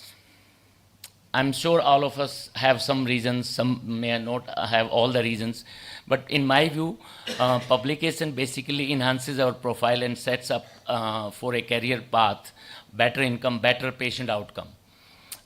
Peer group recognition. I think it's very important that human beings want their recognition among the peer group, meaning people who are from the similar profession. Opportunity for leadership and contribution. Publication will remain even when we are gone. Greater satisfaction and enhanced self-esteem. And going forward, to me, it looks like for your students, without having good publication or knowing how to publish may not be a very good career that they may have. So it's important that they get into it. Other thing is publication does not come just because you want. I think it's just the 2 things, the ingredients needed are being curious and ability to solve the patient's problem. So when you are able to do those things, there will be a fringe benefits, meaning those publications, your videos, your training courses, they will be a fringe benefits of all those things. And over last 25, 30 years, I have been very actively, I was never trained. I learned English when I was in 6th standard. I did not know ABC when I was till 12, 13, 14 years of age. So English is not my forte. It came just because that is the need I felt while doing my job. These are patients that I encountered during early days of my faculty position at LVP, Chuna injuries, retained Chuna, and at that time I had started processing the amniotic membrane in LVP and started using. And these kind of managing these kind of cases, I started realizing that they are not published. And the fringe benefits, again, in establishing a new thing in an institution, look at what we started in somewhere in 2001, and today It's the amniotic membrane processing unit in LVP has the highest number of membranes processed and distributed and utilized for different surgeries. Similar thing that when I joined Sarof in 2018, I started processing the membrane here, and I'll show you some data later. And when you do this work, obviously, if you start, because you have students all around, you should motivate them to collect, write, and distribute, and then your publication will start coming. All of these came just because what I was doing. Do clinicians lack motivation for research? My interaction over different part of the country is, this answer is yes. And the reasons for that are variety of reasons. They may be unique to a unique environment, but mostly it has to do with the lack of a good role model, that you don't see around you that somebody who's doing it, and also this can become a good career, or you make something really big out of it.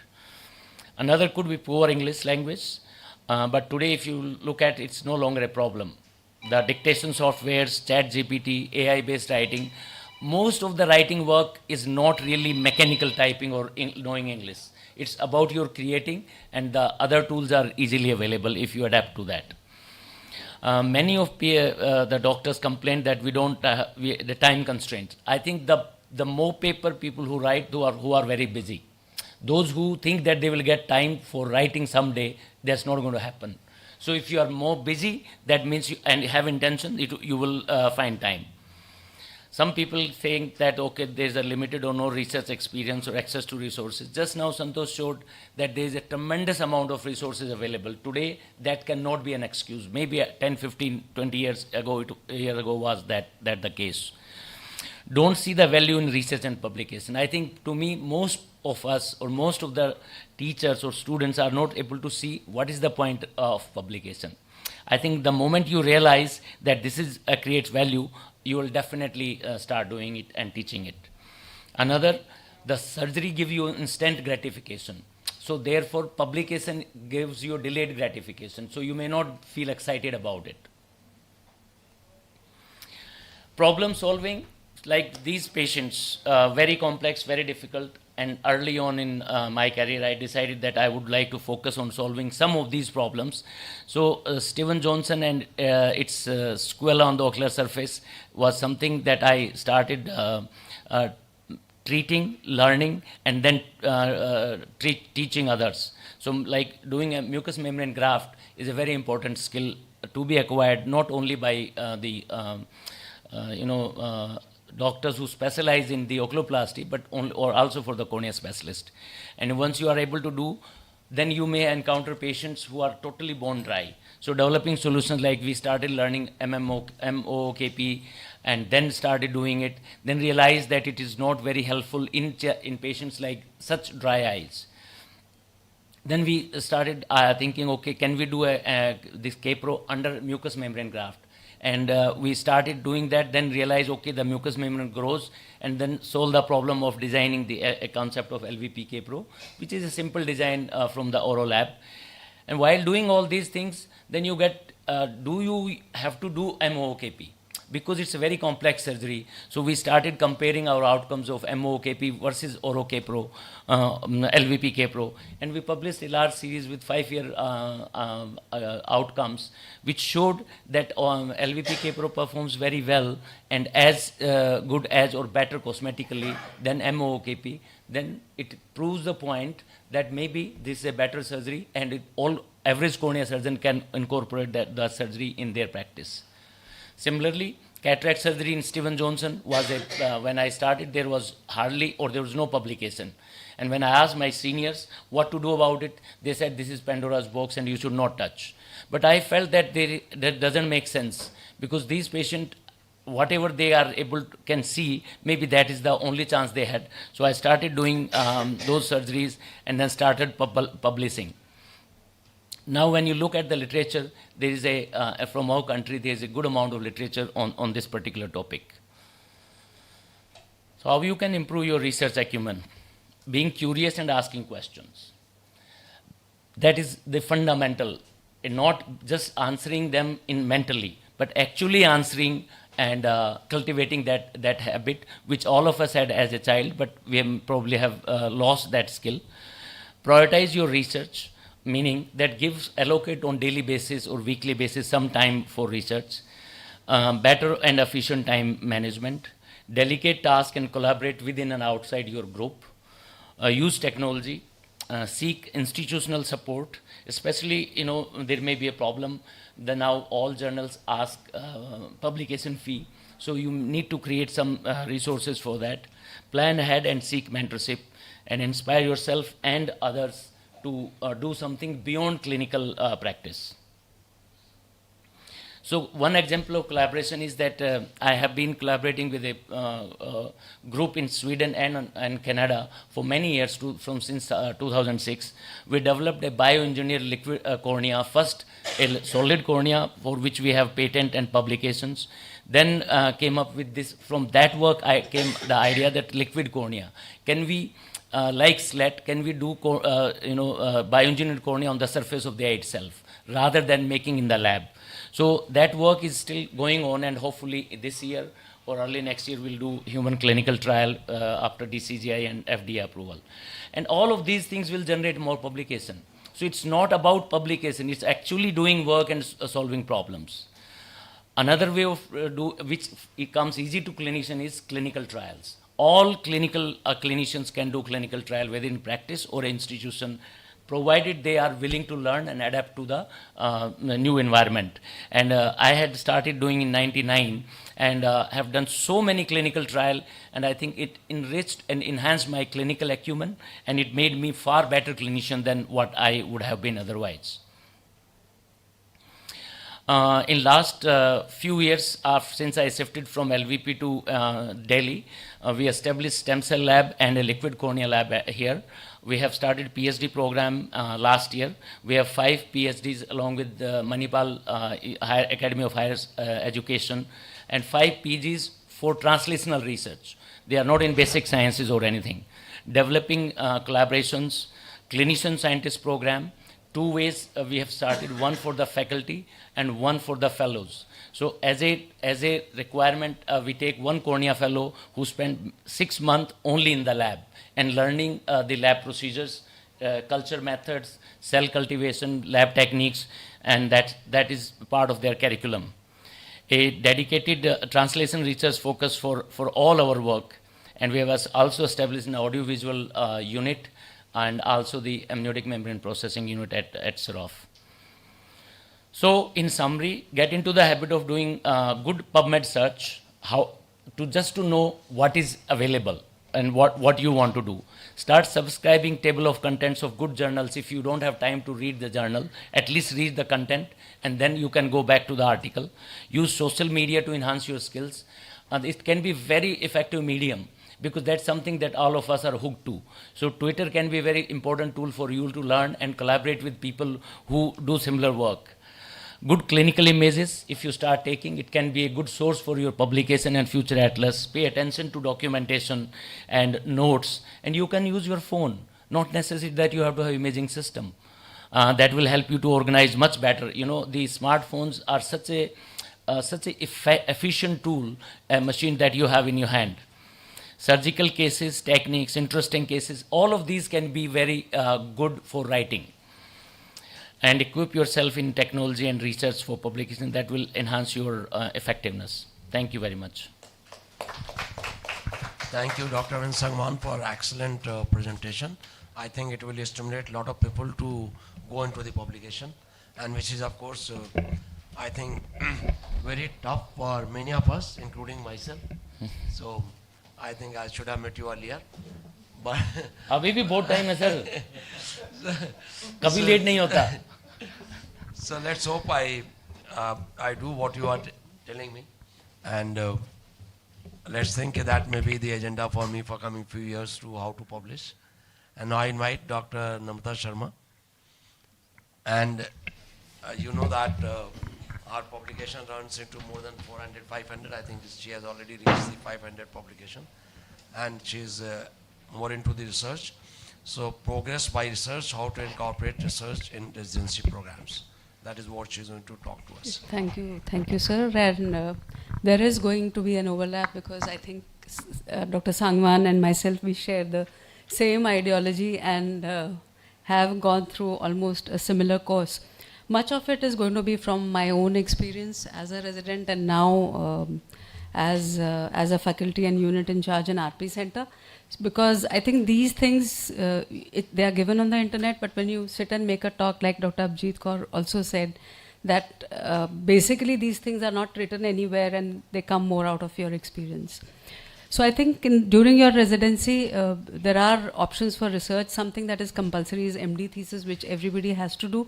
Something that is optional, research can be done in an optional manner also out of interest and motivation, just like Dr. Sangwan showed. And just to give example, when I went to Moorfields and I went very late in life when I was already an assistant professor, there, as soon as I went there, they said, you've come here for 6 months, so you have to do 2 retrospective and 1 prospective study definitely in these 6 months. So these things, of course, it was compulsory there, but they can be made optional in our setups.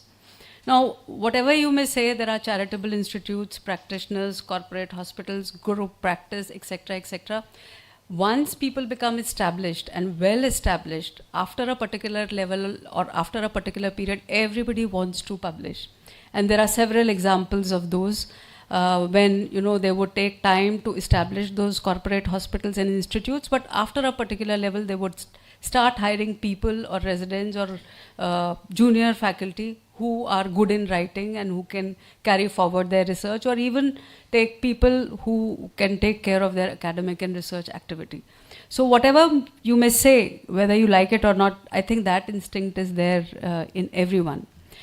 So why research? Of course, for professional goals, because it enhances clinical practice, helps you to give definitive diagnosis, optimizes treatment modalities, and I think more importantly, and I think that is the most motivating factor for me, it was there in fact, and that was personal goals, because that gave us a career path.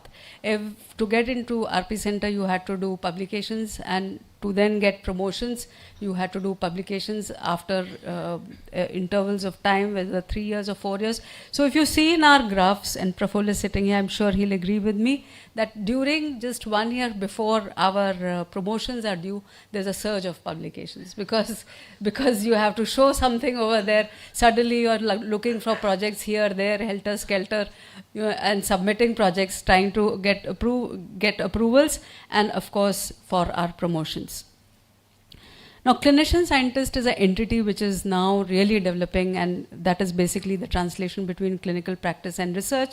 Research has also changed now. Earlier it used to be just clinical, but now it has become translational. People are taking tissues, they are taking blood samples, they're trying to correlate clinical features with everything in totality, and basic scientists have in fact become a very integral part of our research now, which earlier it was not so. Earlier we would just do cases, compare, come out with the results and say this is it. But now it is different. It is now they're trying to prove everything at the level of the lab by looking at the biomarkers, inflammatory markers, etc., etc. Now, of course, this is very clear to the August gathering here, that so many things came out only out of research, whether it was IOL or phaco technique or lasers or VEGFs or anti-VEGFs, etc., etc.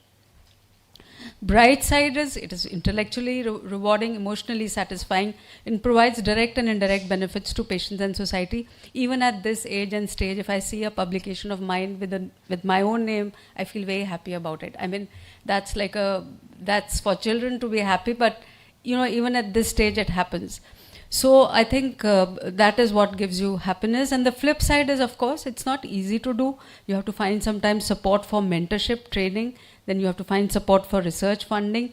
And the challenge is that you have to do your scientific work as well as you have to do research. So you have to find time for, to do it. But I think if you compartmentalize everything, like I tend to compartmentalize everything. Early morning, I would do something related to manuscripts or to research or to projects, and it is late, I would do AIOS work, because that can go at the spinal level. You don't have to think really much about it. But in the morning, you can more focus on your publications. So I think this has been already said, and it is important to have good mentors and to have good collaborators. I remember Professor Anita Panda, when I joined as a postgraduate student, I had no clue. And she just said, World Congress Cornea is coming and we are going and we are submitting an abstract. So why don't you help to collect the data for the same? And I didn't know what World Congress Cornea was. I didn't know it happened in 5 years. So if somebody just tells you, what you would take to figure out so many years and so much of time and energy will go into it with no internet at that time, it helps you. So my first publication was with her. My first international conference was with her. And like I said, it is very important to find good mentors and collaborators. Of course, it is very important to find a good topic also for research. When you are giving topic to your students, you have to see two things. One, the feasibility, whether you will have the patient load to give that particular topic or not, whether you would have the numbers, clinical numbers.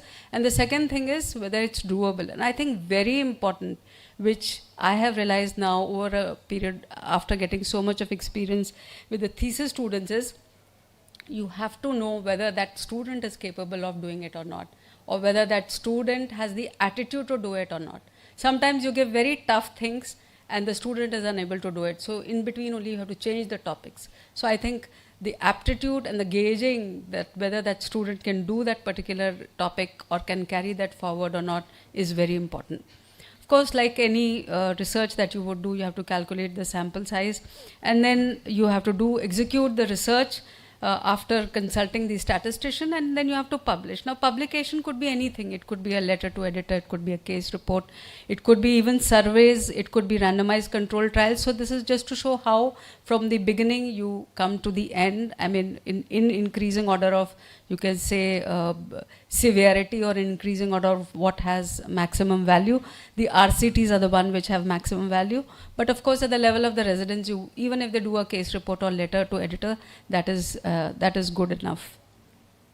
Statistics, of course, plays an important role in RP Center and in AIMS. They run a 2-week statistics course for our students, which they have to compulsory take, but even if it is not there, consulting a statistician is important. Funding is important. We do not get a grant for thesis funding except for the writing part in RP Center AIMS, but I think if you're doing a research as such or doing projects, funding is important, and there are several ways where you can get funding, several agencies, and you can even do industry sponsored, can take industry sponsored funding. I think there is nothing wrong with it, provided you are honest with the results and provided you declare your conflict of interest. Then it is very important to publish, to present before you publish, whether it is national society, international meetings, it is in the form of posters, papers, etc. Nowadays, for postgraduates, at least 2 papers in some of the states they have to present before they can sit for MD exams. And I think that is a good move because that inculcates everybody to present. And there are funding organizations like CSIR, DST, DBT, INSA, which give, if the student wants to attend international meeting, they give 100% grant, which means they'll cover your registration, they'll cover your travel, and they will cover your accommodation, especially for the residents and the fellows and for people who are less than 40 years. And of course, AIOS now also runs that program. Other state societies also do like DAWS. Now, when you do research in residency, like I said, research has to be converted to presentations, and then presentations finally have to be converted to publications. So this is all that I have done from my post-graduation until now. I crossed 600, I think now it is 610. And most of them have been in international journals, and I think I owe it to my mentors like Professor Rasik Vajpayee and like Professor Dada that I could do it. I was only... it was a good opportunity to do, and I had the opportunity to do it. That is why I could do it. So likewise, I think for our own students, we have to create opportunities, we have to handhold them, and we have to show them the path. And sometimes nowadays, in fact, the residents are really very bright, and I will take you through the examples where they have driven the research. So when FACO came with Professor Dada, we did a lot of research and everything was published. When refractive surgery came in 1998, we had LASIK, and again we tried to publish everything that we could out of it. So it is also important it's also important that as soon as a new thing comes, you should immediately embark on it. It may not be a machine, it may be a technique, or it may be just your own way of doing things, but immediately publish it. I think here speed makes a lot of difference. In the sense, if you do it fast, you don't feel bad, but if others do it and you've been doing it, then you feel miserable when you see that, you know, it's already published and you've been doing it but only thinking of publishing. This was, of course, on intra-op OCT. So power of an idea, and this I always highlight, is the trypan blue staining of anterior capsule, which was actually described by Jarrett Mellors, was a letter to editor. And the technique of slit, Dr. Sangwan is sitting here, so he showed you, he first published in British Journal of Ophthalmology as a case series. So the first stamp on anything that you do which is innovative is very important. That stamp you should always put. Now, one cornea used for multiple recipients, we've been doing it for times immemorial, but it was only way back in 2007 we realized it's not published, and then when we sent it for publication, it just went in one shot. We didn't even have to revise it. So this I always show because Dr. Praful Maharana is sitting here. He, as a junior resident, we started doing cross-linking, and he worked up this particular case, and he said that we should publish it. It was the other way around now. Rather than me telling, now they tell me what to publish. So he actually came up with this, and then we did review of literature, and this was published when he was a postgraduate student. So this is yet another example. We used to give combination therapy, and then one of the residents asked me, where is a randomized control trial for this? And I said, it's only written in the books, but I don't think there are studies. So we immediately embarked on the studies. So sometimes, like I said, your own research is driven by your own residents. This was again, we were doing this trial on topical versus intrastromal voriconazole. As an adjunct to natamycin and recalcitrant fungal keratitis, we found on the clinical trial website that Dr. Prajna's group was already doing something similar. So we changed it slightly so that we do not replicate or duplicate the same study. So it is important to be vigilant. And this I owe it to entirely all my students and residents. This is the TST, or the topical systemic targeted therapy protocol, TST word coined by Dr. Praful, who said we could use it. And then how we should, approach a case of fungal keratitis. This whole entire algorithm, depending on our analysis, was worked out by 5-6 residents who were involved in this, and that is how it came out and has now become the standard of care. Again, this was an example where there were 31 people who fell into a ditch of sodium hydroxide while they were traveling in a truck. Now, this is a very, very unique cohort. Where in the world will you find that there were 31 laborers who were traveling in a truck, fell where sodium hydroxide was there, had chemical injuries, and they were being followed up for 1.5 years? You would not find such a thing. So only we had to do was documentation. And so you document and you immediately publish it. So this didn't require as such even statistical analysis. And this I owe to Dr. Sangwan, because Dr. Sangwan said you are in RP Center AIMS, and it has all the other subspecialties, it has all the other medical disciplines. Why don't you do this randomized control study with amniotic membrane, go to the dermatology wards and just put it there only in isolation, where the patients are in isolation. So we did this, and this got published again in ophthalmology. So I think it is also important that as soon as you present in conferences, please go and publish. And I think Dr. Harbanslal sir would agree with me. There are several of his ideas which he's probably not published, but those were the ideas which had come to him earlier, and this is one example. We did this movie, we won awards everywhere in all the possible continents, but we could not publish it because wherever we sent it for publication, it got rejected because somebody else had already published it before us. So I think you have to be really fast. And then as far as the rejection is concerned, don't think that if it is rejected, it's not good enough. If it is rejected, it's not their priority, and you have to look for other specific categories, other specific journals. So this particular paper, P. floxacin bacterial keratitis, was rejected 17 times, and then we found a journal which was newly indexed, which was called as International Ophthalmology, and we quickly went and submitted there, where it got accepted. So like I always say, all your articles should be on the internet. They should not be in the computer. They may be not that perfect. It doesn't matter. Let the reviewers review, send it back to you so that you can go and send it back somewhere else. But don't keep it in your laptop. It's no good there. It has to be always on the internet. And then this is a small trick, change continents. So if something has got rejected from AJO Archives Cornea, don't look at USA, go to UK. Send it to or British Journal of Ophthalmology, because there the reviewers would change, or go to Australia, Clinical and Experimental Ophthalmology, there the reviewers would change. So you have to do this kind of a permutation and matching. And of course, once you do research, then you do patents, and then you do review articles, and then you become a part of collaboration. This is against SLET, which was a multicentric trial, and this study was done by Jayesh Wazirani on Dr. Sangwan's technique. And this, I think, is the high point of my research.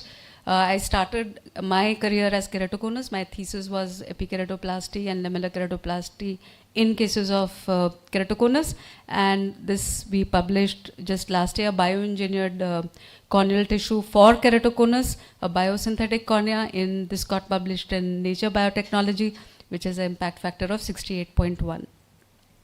So to conclude, I think it is very important all ophthalmologists in the world are intelligent, because they are your caliber or maybe more intelligent than you. All of them think alike. You don't have to be smarter than them, but you have to be faster than them in conception of an idea, execution of an idea, and publishing the idea. And of course, very important that you should inculcate the research instincts in students. And I always do that, because there were mentors and teachers who did that for me. Recognize the research talent in students, because they don't know what they are missing, and you have to tell them what they are missing. And of course, promote them and help them to reach heights. So I would like to acknowledge all my teachers who were a part of this journey while I was, or I am, in ophthalmology. And of course, now it is, like I said, it is the other way around. It is all my students and residents who drive the research. But Professor Rasik Vajpayee, he taught us that not even a single thesis that we've done is not unpublished. It is published. Every single thesis is published.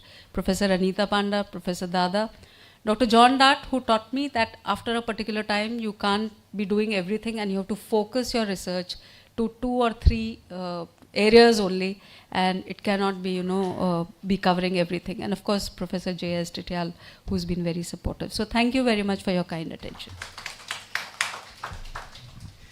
Thank you, Dr. Namrata, for that wonderful exposition, preceded by Dr. Sangwan. He said how to sow a seed to convert into tree.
come back for the certificate. We'll give the award and certificates, and we'll discuss another very important program which we wanted to do was Netra Gyan initiative. We wanted to create a platform where the authentic knowledge on each subject is available. There our patient can access. Suppose anybody wants to know about the glaucoma, multifocal IOL, plaques. So we will be distributing QR code to all the eye surgeons. You give that QR code to your patient, and they can go to the IVS website, and whatever knowledge they want, they can have it. So slowly and slowly we will be starting this time, and we'll keep on building upon it. This will patients information on a various subject, which is very authentic, instead of going to the Google having half knowledge over there. So IOS will be providing the knowledge to the patient. So we'll be discussing about that after the lunch. Fine.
So now I'm going to talk about our new AIS initiative. As we know, all the patients who come to you actually do Google search, many patients.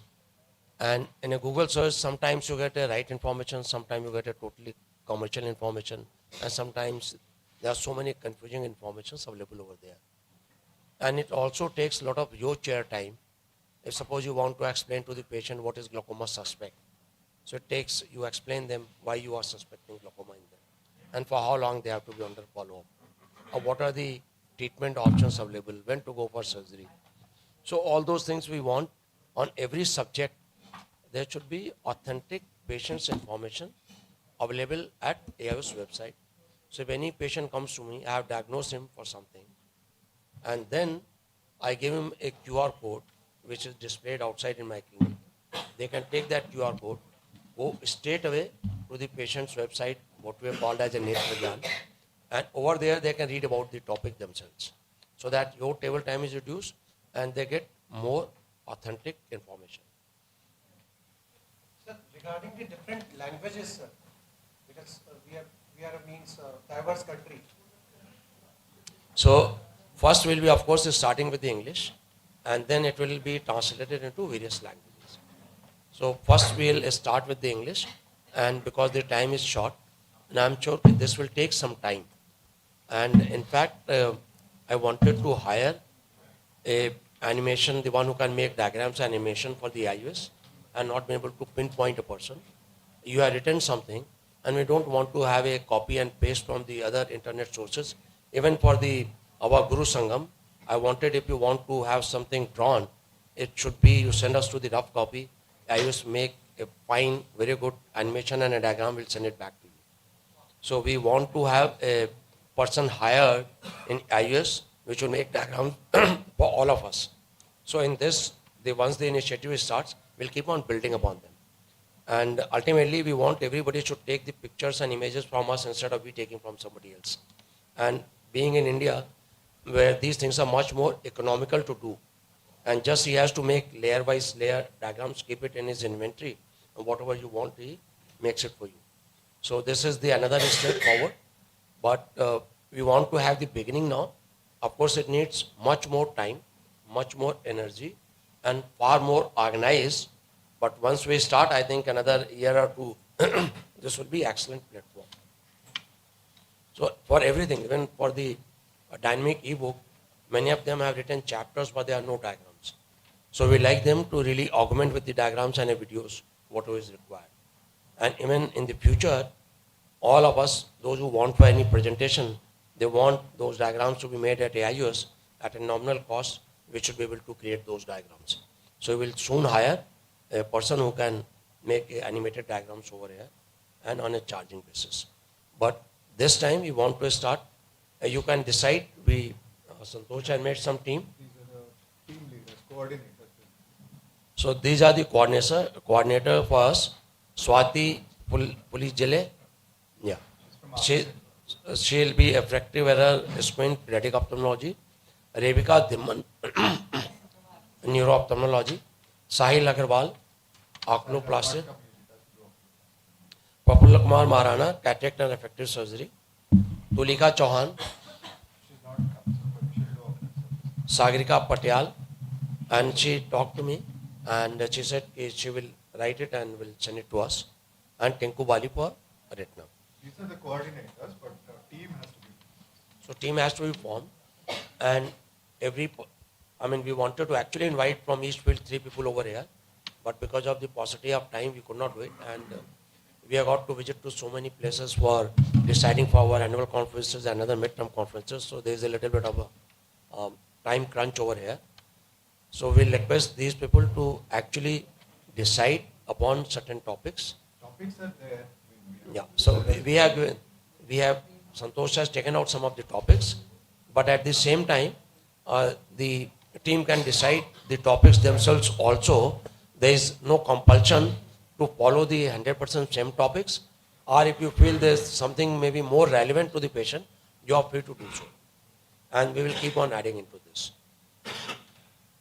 And the... Yeah. topics are there, we'll give it to you. But as it will, it's okay. So the topics are there which already Santosh will give it to you. But at the same time, if you feel there's any topic is more relevant, because it's open type of forum primarily for the patient. So you can write on, if something is missing over here, you can write. And if something is not possible or you're not getting a right person to do it, it can be done later on. So it is not necessary that all the topics should be covered during this 1 month time or 15 days time. So but within 15 days before we go to the IUC Calcutta, we would like this platform to be active so that we can create a, and the author's name will not be there in this because it is from the IUS website. So it will be anonymous type of thing from the IUS, and we will find out a suitable way to really honor these people who work for the IUS.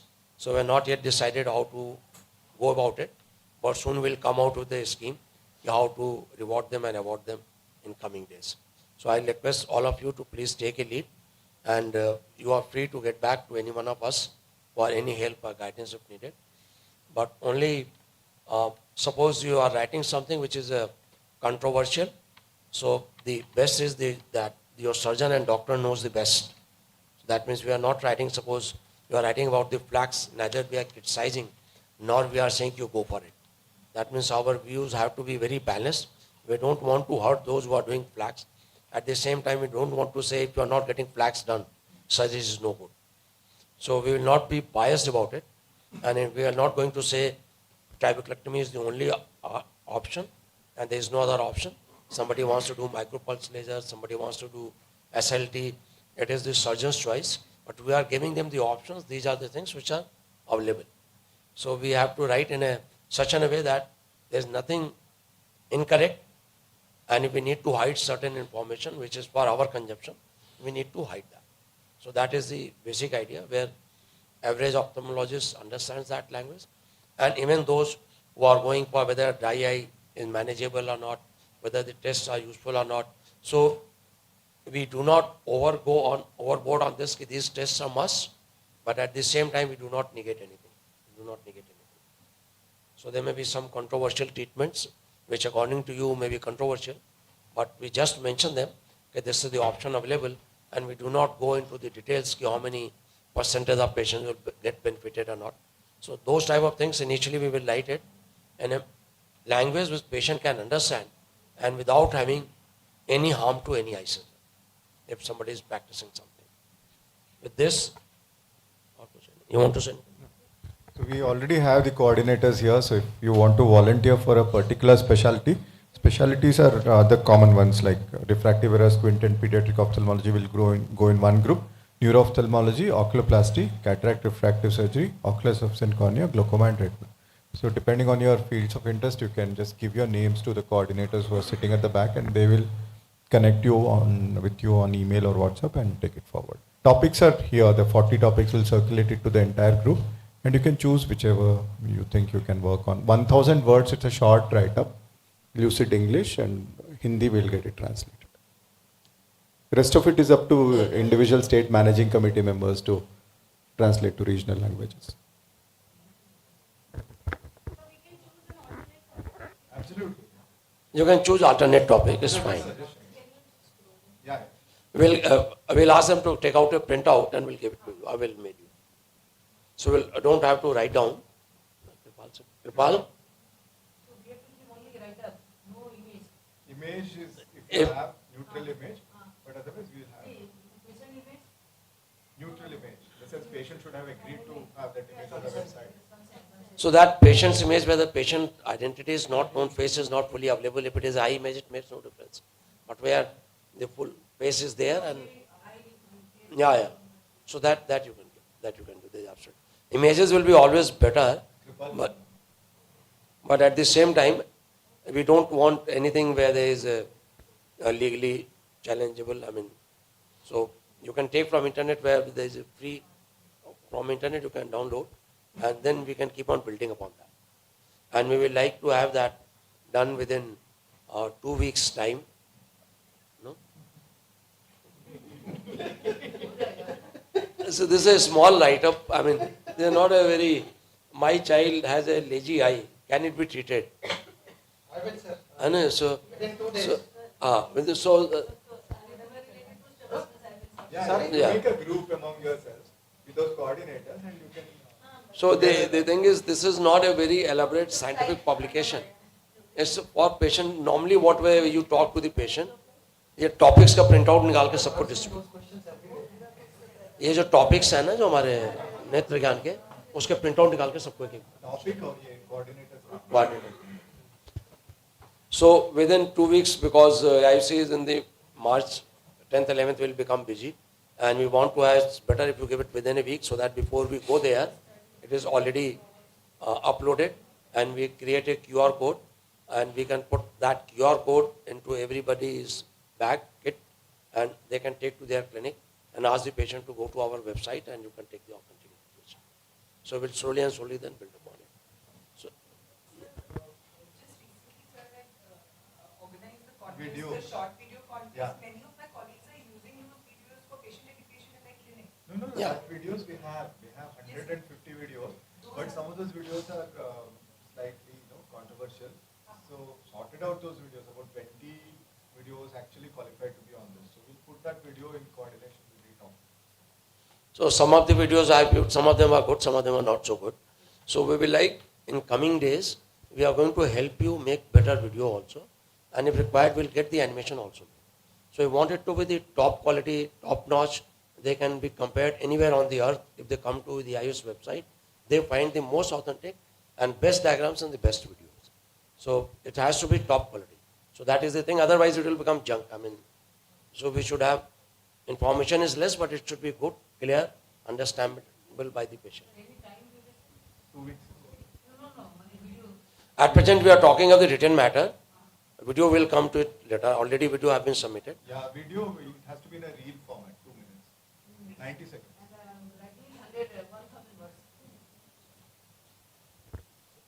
Videos are mainly meant for social media. So now with this, I think should we go to the award function now? So we'll go to the awards function, much awaited award function. Can you call Kripal?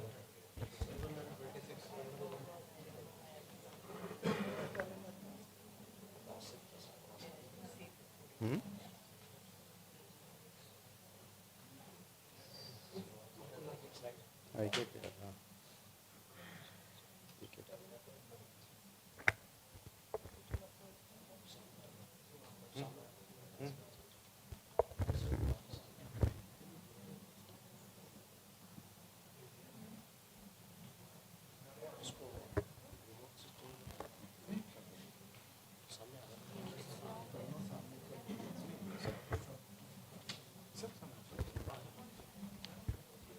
सारे लेके आ जाओ.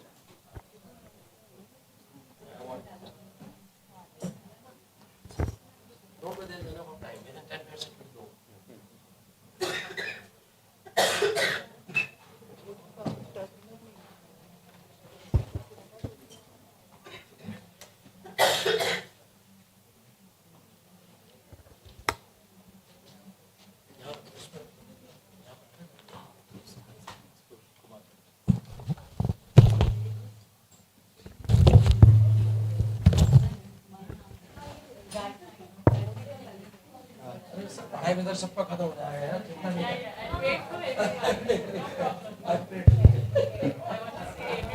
Yeah, these are selected by a panel of judges, and this is in alphabetical order, not in order of any priority. So first one goes to Dr. Annapurna. She is a PG teacher at Arvind Eye Hospital, Pondicherry.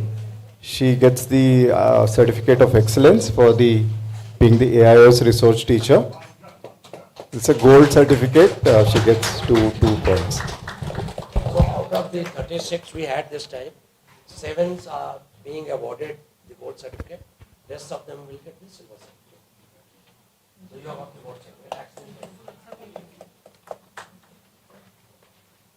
Next one is Arvind Kumar Moria, alphabetical order.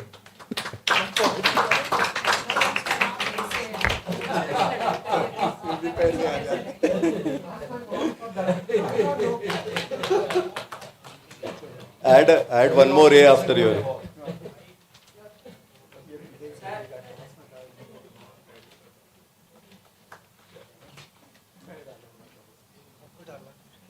Next. Third is Dr. Bhavna Sharma. She couldn't be here because of health issues. We'll move to the next. Chandana Chakravarti, Associate Professor at Regional Institute of Ophthalmology, Kolkata. Yes, sir. 7 of them. You also get a photo. Picture.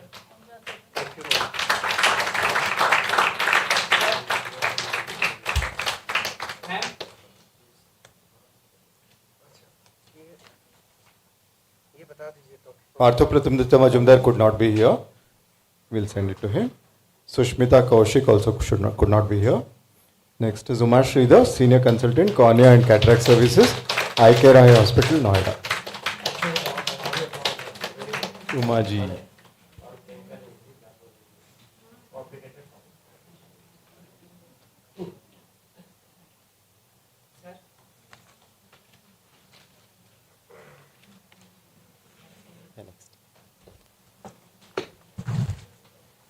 Certificates. Aishwarya from Narayan Netralaya, Bangalore. These are silver awards. Now we are going to silver awards. What's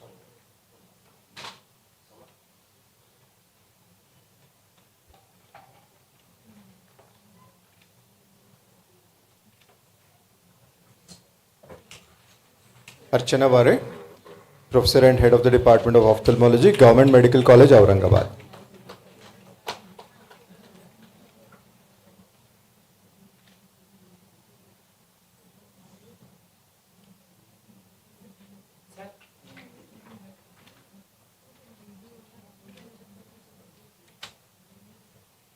Arundhati Pandey, Professor and Head of the Department of Ophthalmology, Symbiosis Medical College for Women, Pune.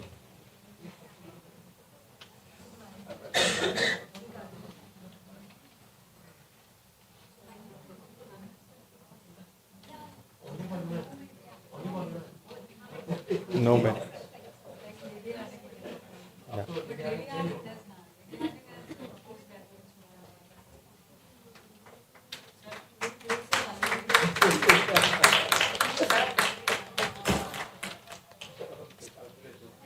Most youngest.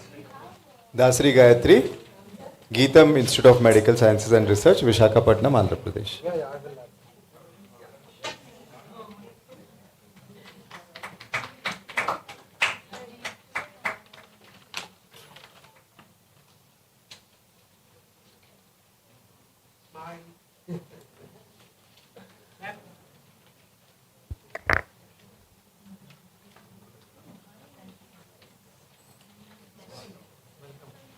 Kalaivani from VMMC Karaikal. Kalaivani is not here. Next one. Madhuri Vanigalla, not there. Dr. Swara, Pradeep Kumar Sara from Vivekananda Institute of Medical Sciences, Kolkata.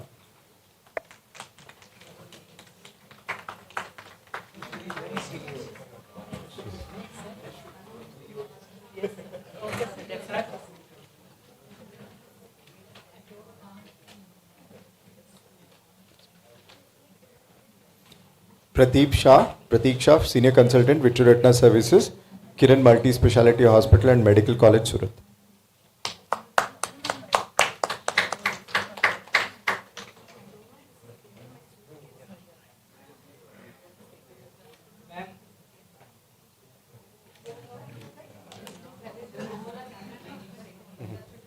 Preeti Srinivas Raghavan from Agarwal Group of Eye Hospitals, Hyderabad.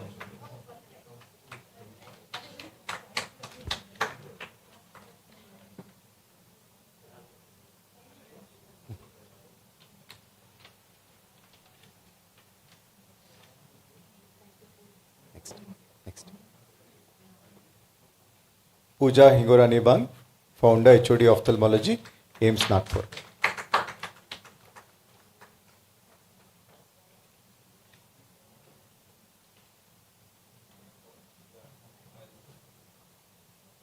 Ma'am, keep it straight. Yeah. Experience. No, that is the.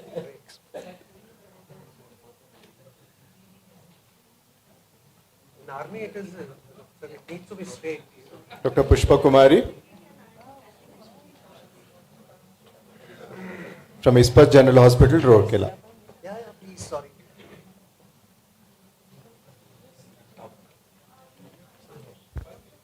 Nice class on process.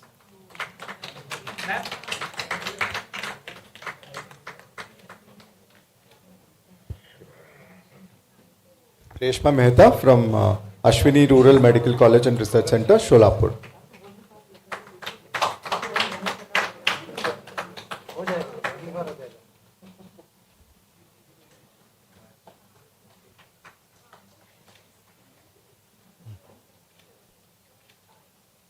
Next one.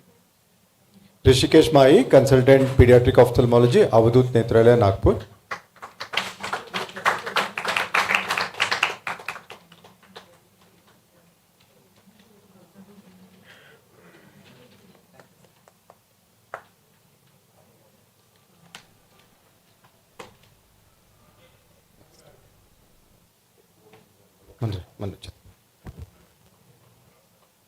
Dr. Rita Hepsi Rani, Assistant Professor, Department of Ophthalmology, Tirunelveli Medical College, Tamil Nadu.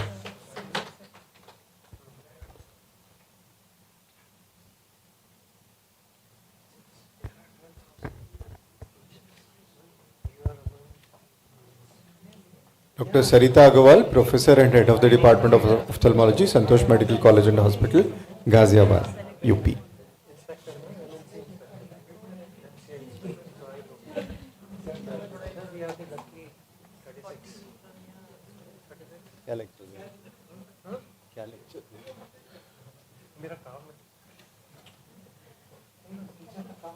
Dr. Saumya HV, JSS Academy of Higher Education and Research, Mysore, Karnataka.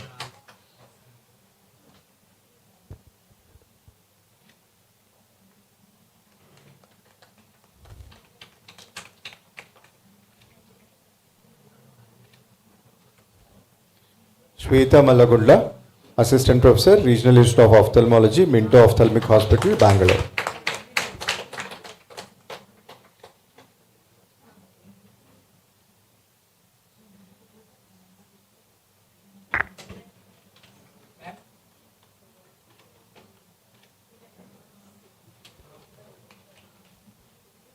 Vijay Pratap Singh Tomar. Yeah. Dr. Tomar. His affiliation has changed, but he is the same.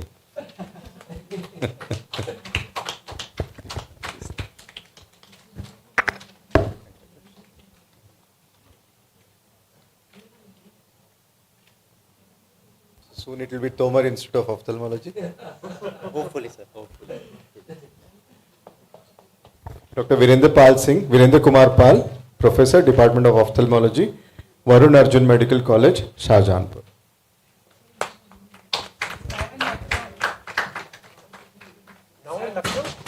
Yes, now in.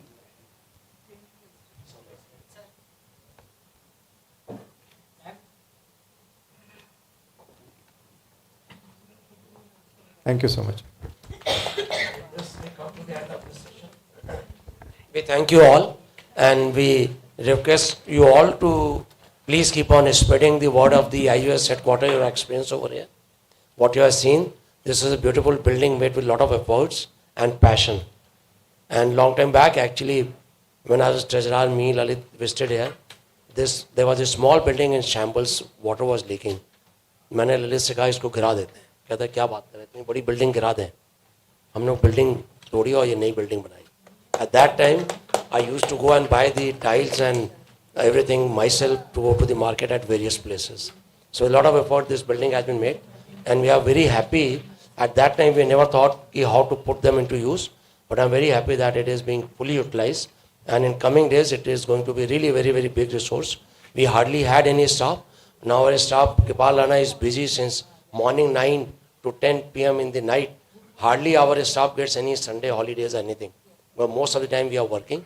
And with the 7 staff, which is actually now falling short, and with so many activity improving, I think we need to have far more staff than we have at present. And this should become the really epicenter of all the academic activity in the country. So we like all of you to please give us the ideas and ask them more and more people to participate in the various activities of the IOS. Thank you very much once again for being here.